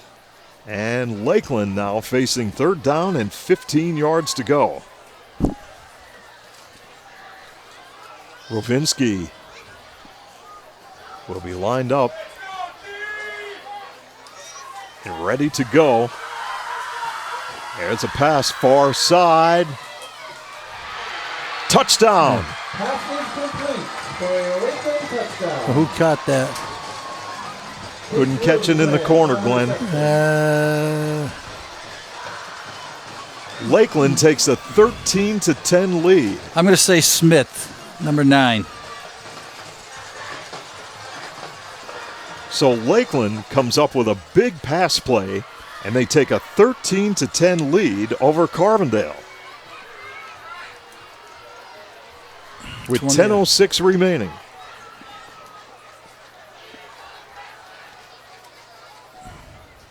Now we'll bring on Ryan Bianchi for the point after touchdown.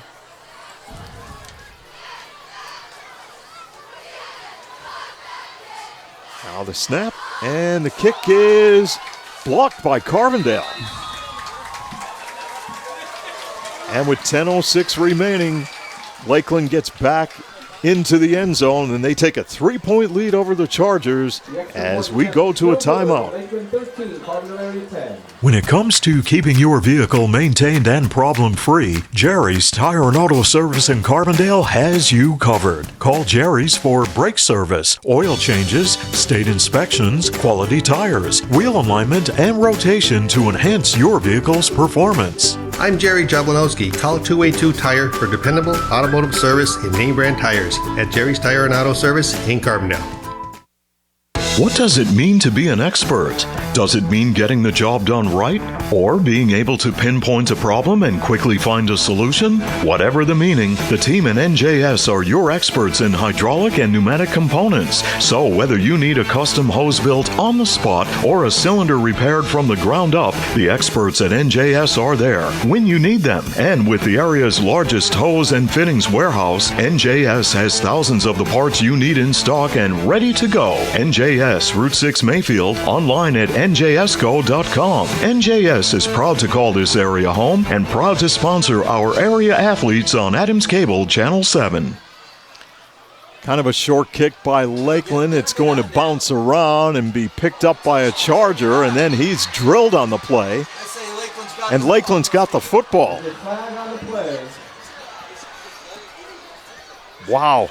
You've got to pick up that football, Glenn, on the kickoff. Absolutely. Nobody went for the ball.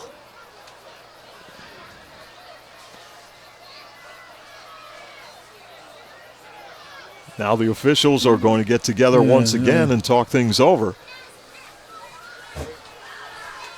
Now, Glenn, here's the situation.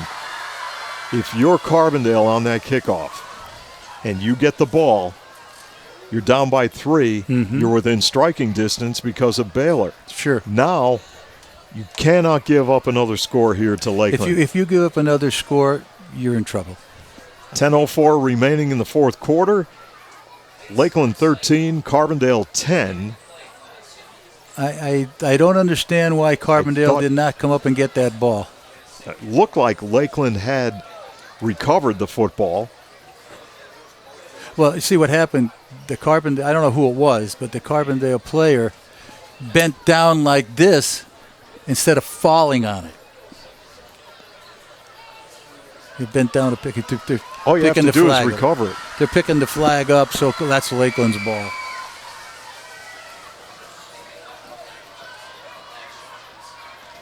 Well, they'll get a new football in the game also.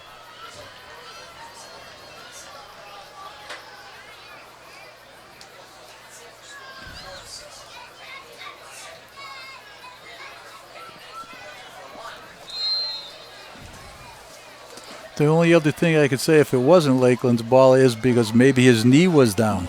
Possibly. Chargers set to take over, 1st and 10. Okay, Yeah, Carbondale. Maybe that's what it was. Carbondale will take over possession of the football as Malachi DeBarry will come to the near side of the field. And Carbondale is going to run the football. And they will bring it to the near side of the field on the sweep. Bruin, the ball carrier, the junior at 5'11 and 170 pounds. Gain of about 8. Good job by the Chargers. And now they'll be in a second and short yardage situation as we have under 10 minutes remaining And the Chargers are down by 3, 13-10.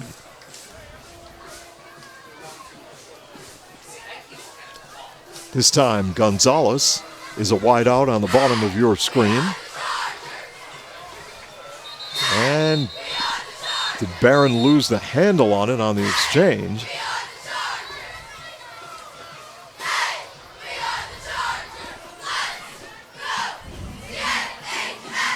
Short loss on the play brings up third down. Well, now it is third down and about 3 for Carbondale. It's a key play here in the fourth quarter. Chargers need a first down to sustain the drive.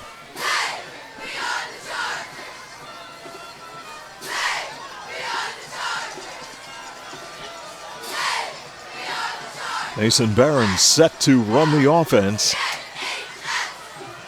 And Barron drops back and just fires the pass under pressure. Pass is incomplete, brings up a fourth down. And that pass falls incomplete. Punting unit has to come on for the Chargers. And this is where their defense is going to have to come up and play tough. Because Lakeland was able to put a score on the board in on that last possession. And Colin Baylor will come on to punt for the Chargers. And it will be Shamola awaiting the punt from Baylor. Oh, high snap. Baylor does a good job to boot the football away. Will bounce at the 47 and get a Charger roll inside the Lakeland 40 to the 37-yard line. 38-yard line. And Lakeland will take over possession of the football with a 3-point lead and 8:21 to play here in the fourth quarter on the Call Spall scoreboard. Now, if you're Lakeland, what are you going to do? You're going to go for another score, or are you going to just run the ball and try to run it down Carbondale's throat? You know, Glenn, I'm glad I'm not a coach right now. I can tell you that. I think you got to keep that clock running. I think hard to say. If your running game can get going, and that's what they're going to do, they're going to give it to Shamola. He's had a big night for Lakeland, and he picks up a very important first down around right end. Chris Shamola, good for a Lakeland first down. He is. He's having a great night.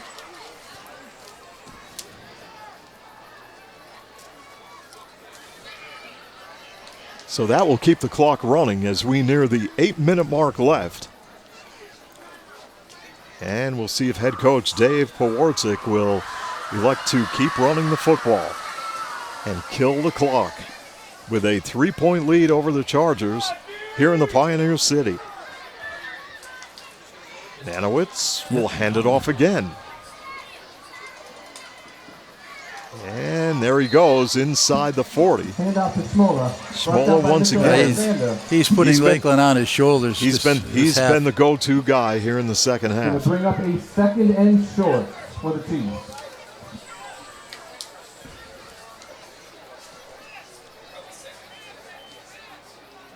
Couple of first downs by Lakeland and a score will really put the heat on Carbondale.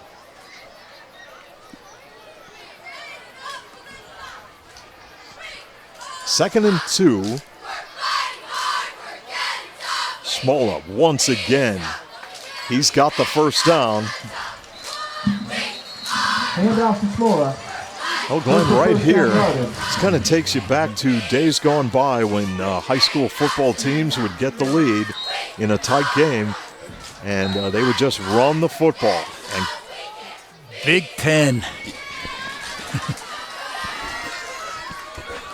That's what Lakeland is doing right here, taking a page out of the old playbook.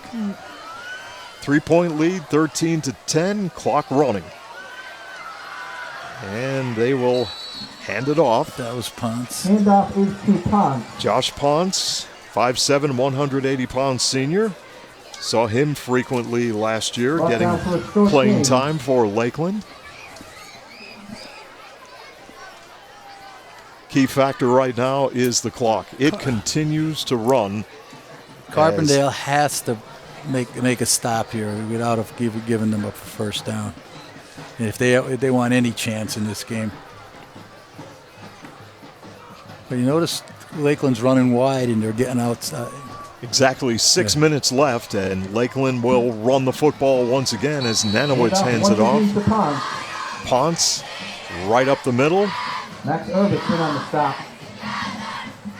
Brings up a third down. Third down and a couple of yards to go for the Chiefs.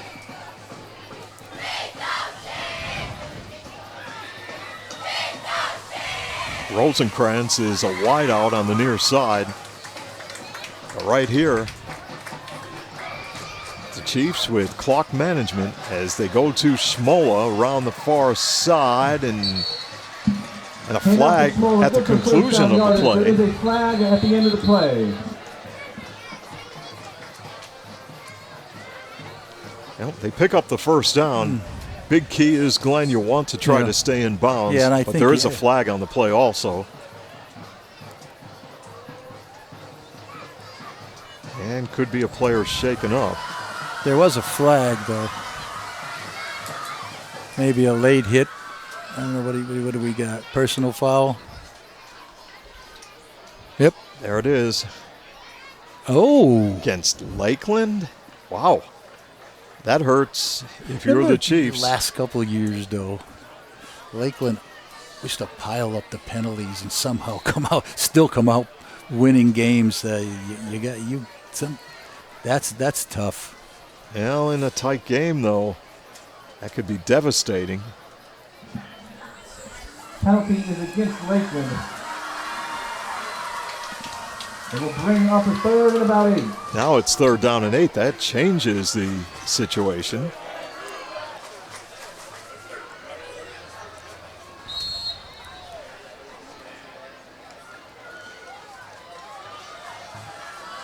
And we're going to try to run the football once again. Smaller for a short gain. There's a flag on the play. Oh boy. Easy, buddy. Easy, Glenn. This is ridiculous. Where is our man? I know who you're talking about. You're talking about our good friend Nick Homick. Yep.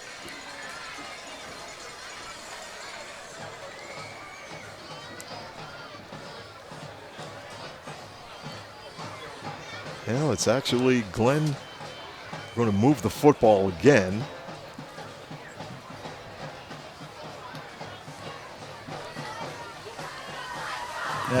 That's a big penalty because it would have been fourth. No, it's second. How could it be second? It was third all the while. Now, that's what the scoreboard says, second and 8, but the down marker says second. Second and about a yard to go. Yeah. So Lakeland will run the football. And ball on the handoff. Good for a Lakeland first down. That's good for a first down.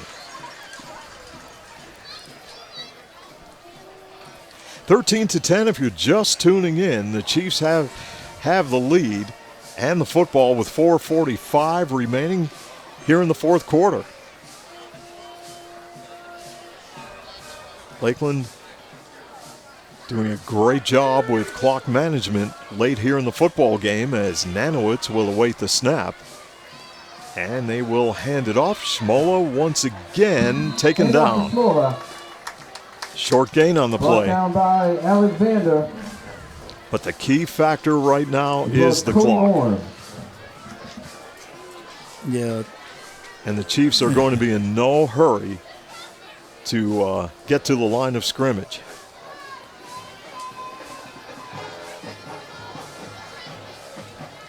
Nanowitz will look to the far side as we have just under 4 left in the football game.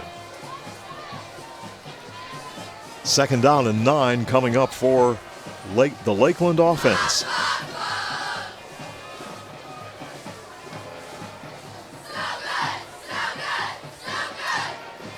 Nanowitz will just let that play clock run down, and they'll get it off they'll get the snap off just in time as Schmola will take the handoff and goes off right tackle and then is whacked there by the Charger defense.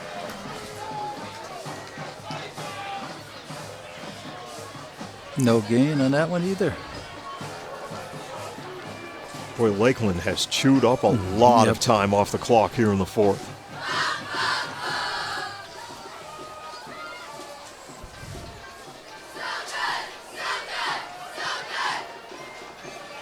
as Nanowitz will continue to take a look at head coach Dave Hawarczyk. Now we are under 3 minutes remaining. 3rd down and 7 yards to go for the Lakeland offense. Chiefs really need another first down. That's what they need right here.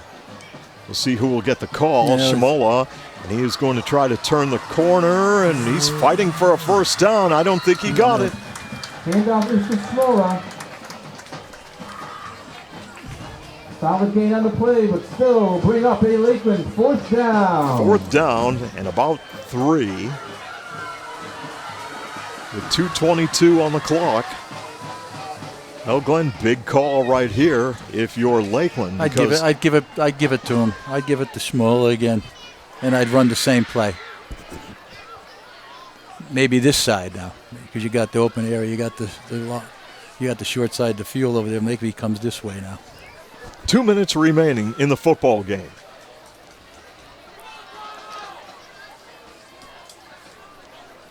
See, here at the Andrew J. Sarah Sports Complex, they do not have a play clock on the field, and Lakeland will take a timeout with 1:47 remaining, and we will keep it right here.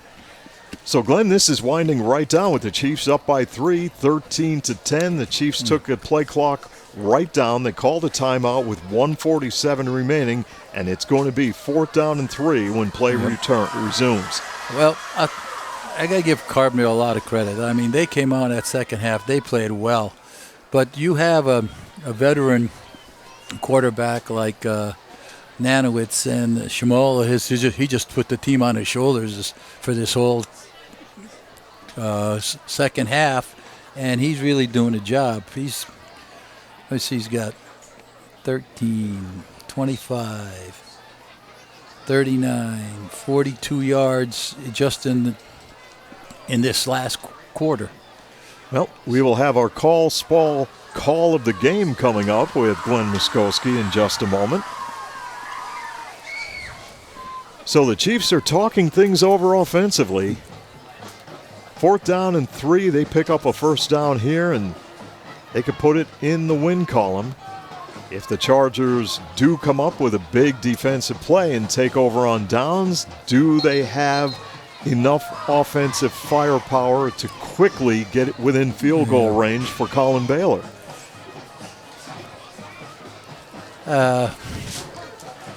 That would be a very difficult thing to do, especially if they don't make it. They have to go, 85 yards? Can't see what. Here comes Lakeland on 4th down and 3. Shmola turns it upfield. I don't know if he got it. Did he? Yep. Handoff to Well, he's got the first down, and that should do it for the Chiefs. Lakeland 1st down.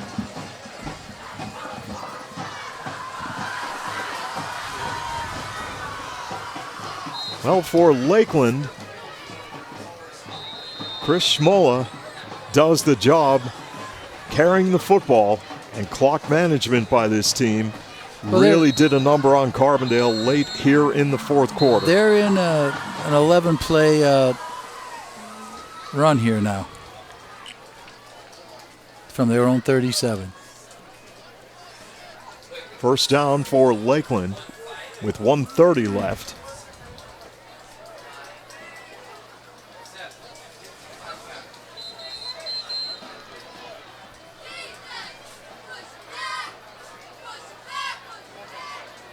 And there's going to be a timeout.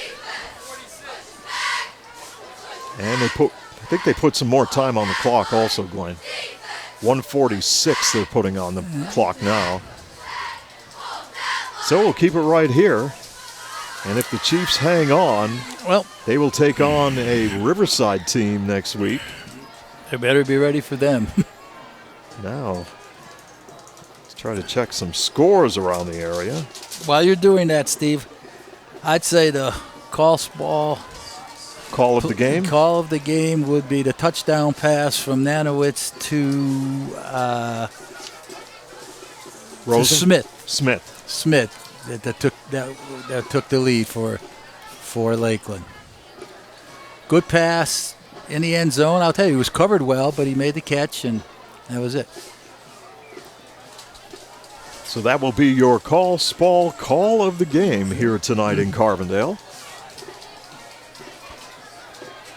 As the teams continue to talk things over during the timeout with 1:46 left. And the Chiefs leading 13-10.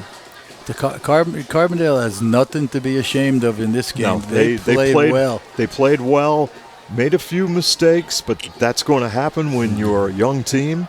Yeah. And,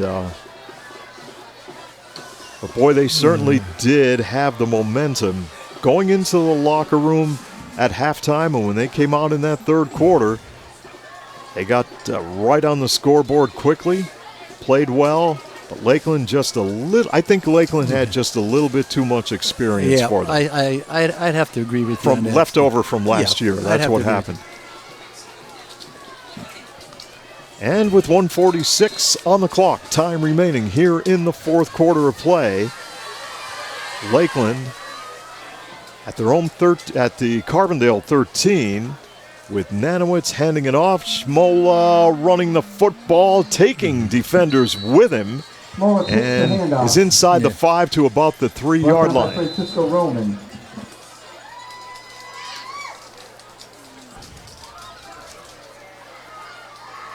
And we will have another timeout. So, Glenn, big weekend coming up of college football and the holiday weekend. It's going to be nice. Hope you enjoy it. Going to get out on the course and do any golfing? Maybe not. Not until Monday. Not till Monday. Monday morning, maybe. And get out there early and get home for a little get-together. Not at our house. We're invited somewhere else. But it's going to be a great weekend. Well, my daughter's out, and her husband and her family are out in South Bend. I told her I would cut her grass. Wow. That was a mistake. Now, there's a Kodak moment. That was a mistake. She has a bigger yard than I do, and mine's not small. Good luck getting that mower started. Well, that's all I could tell you. You know how that goes. Pray for rain. That's not going to happen. Second down and 2 for the Chiefs with 1:36 to play. And Schmola, ball carrier, he's got the touchdown. He deserves a touchdown. Yes, he does. He had a great football game here tonight against Carbondale. A great second half. Well, he gives Lakeland a 19-10 lead over the Chargers.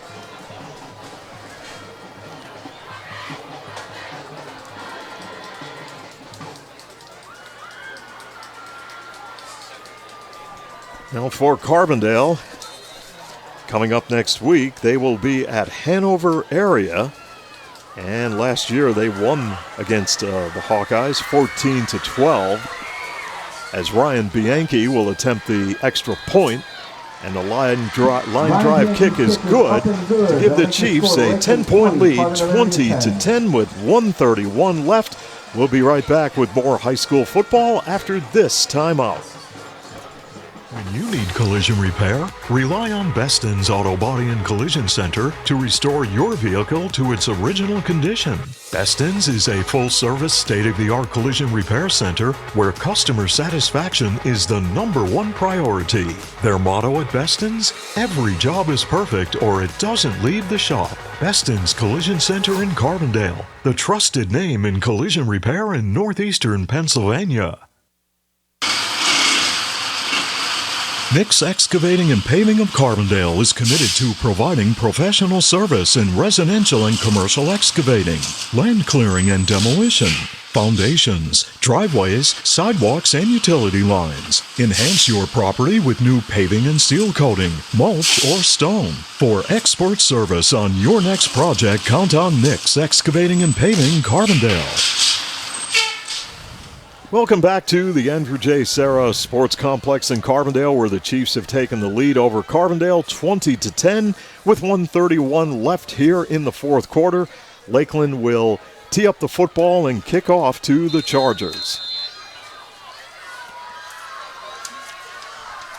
And 2 are deep for Carbondale area. Here's the kick by Bianchi, and it is a squib kick, goes out of bounds, and there's the flag. It is out of bounds. Chargers will take over. First and 10. Well, for Lakeland, they will pick up their first win of the 2023 high school football season. The Chargers will fall to no wins and 2 losses. For Carbondale area, of course, they're going to have some tough games coming up, especially in weeks 5 and 6 when they will go to Western Wayne and then host Riverside. yeah, but that's 3 weeks from now. They should be getting better, we would hope.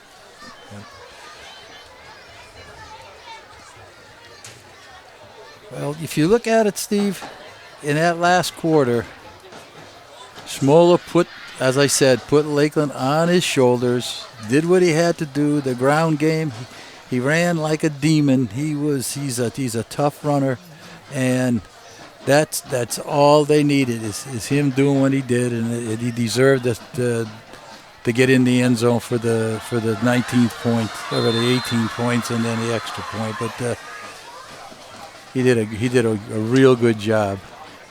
Here's the kickoff by Ryan Bianchi as they move it back 5. And another flag on the play.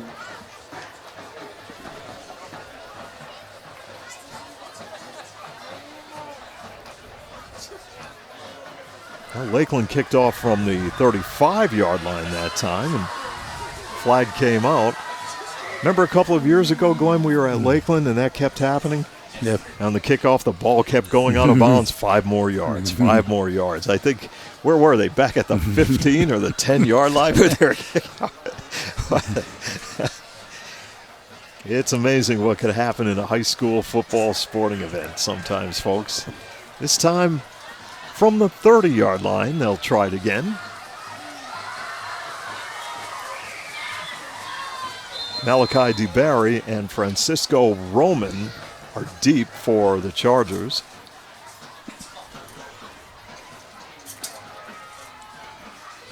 This time Bianchi will let it fly. And, Malachi DeBarry can't handle it on the run. He picks it up, and here comes the defense of Lakeland, and he's taken down on the play. Those little things.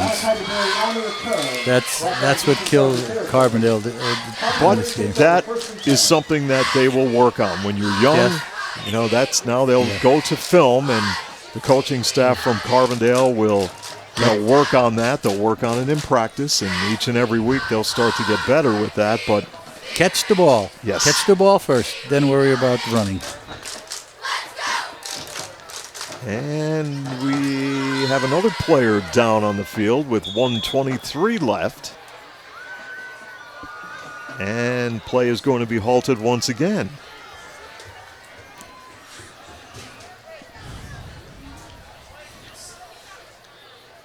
Well, Glenn, baseball season beginning to wind down. Boy, the Atlanta Braves have They a are the great best team in don't they? baseball. They are Right the now, best team in yeah. baseball, Steve, without question. They have it all. They're hitting, their pitching is good. They're just a solid baseball team. My team, well, Cardinals? Cardinals. No, they're taking a rest this year, but as a matter of fact, they got rid of most of their top line players except for Wainwright. He's struggling this year. He can't get anybody out. But hey, Yankees are down. They're really struggling. Yeah. I think you're going to see a lot of changes in that lineup. Yeah, they did, because they didn't really do much at the end. At the trade deadline. No, they didn't do much. But they're.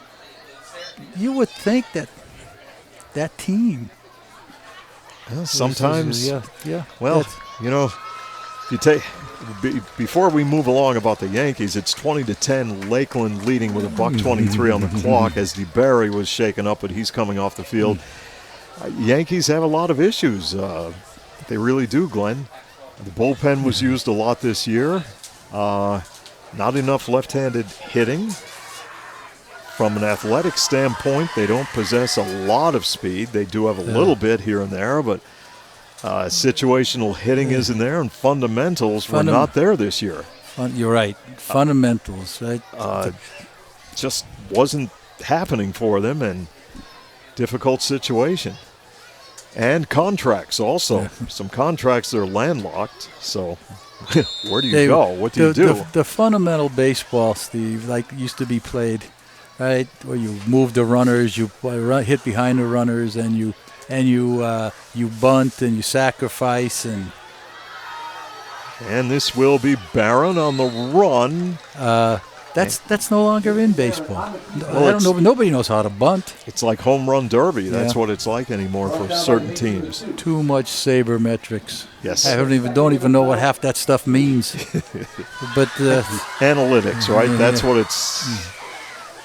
It's who cares? I mean, go out and play the game the way it's supposed to be played, and you won't have to worry about that stuff.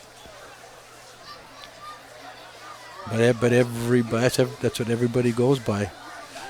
When did you see a pitcher complete a game? Not too often anymore. Not too often, no. Second and short yardage for the Chargers. They'll go with the pass play, and it doesn't go anywhere as we near the 1 minute mark remaining.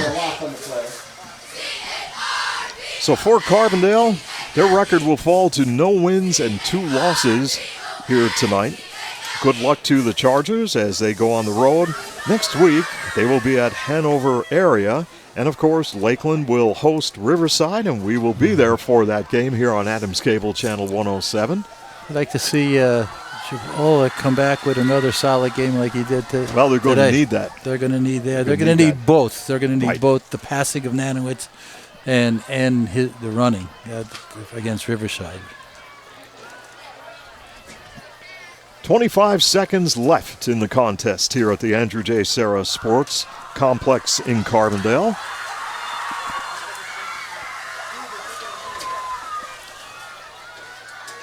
And they'll just snap the football, and that will do it, as the Lakeland Chiefs are victorious over Carbondale here tonight by 10, 20-10. Congratulations to Lakeland as they pick up their first win of the year, and they will even their record at 1 win and 1 loss. Glenn, opening night here in Carbondale for the homestand, and it was an interesting game. I think both coaches learned a lot about their teams here tonight. I really believe that the coaching staff from Carbondale learned a lot. They have to make some adjustments. They're very young, but I think that they see a lot of bright spots offensively and defensively. And also for Lakeland, I think that they found out that they could have a running game with Schmola. And there's a lot that both teams have to work with now. Yeah, I think so. I agree with you, Steve. This is a pretty good surprise for, I would think, Coach Arthur, because they did play pretty well. I mean, I'm sure the last week when they were shut out, it probably didn't look that good. But there were some bright spots here for both teams, and I would say the Chargers, they got some good things coming in the future. And that is going to wrap it up here tonight at the Andrew J. Serra Sports Complex in Carbondale. And it's all been brought to you by Adams Cable Service, by the Comfort Doctors, T.E. Spall & Son, Heating, Cooling, and Plumbing of Carbondale, by Tom's Flooring Shop, your first step to a beautiful home, Main Street, Childs, Lawrence A. Gabriel Funeral Home and Cremation Services Incorporated, with locations at 74 North Main Street and 2 Hospital Street, by Jerry's Tire and Auto Service, NJS Systems and Controls, Route 6 Mayfield, Beston's Auto Body and Collision Center, by Nick's Excavating and Paving, the White's Crossing Sports Shop. Also brought to you by McGovern Insurance Agency. Comprehensive coverage with a personal touch, and your starting lineups for today's game presented by the Roselle Department Store. Your final score once again here tonight in Carbondale, Lakeland 20 and Carbondale 10. For Glenn Muskowski, Chris Nanfelt, and Claire Seymour, I'm Steve Young. Till next time, so long from Carbondale.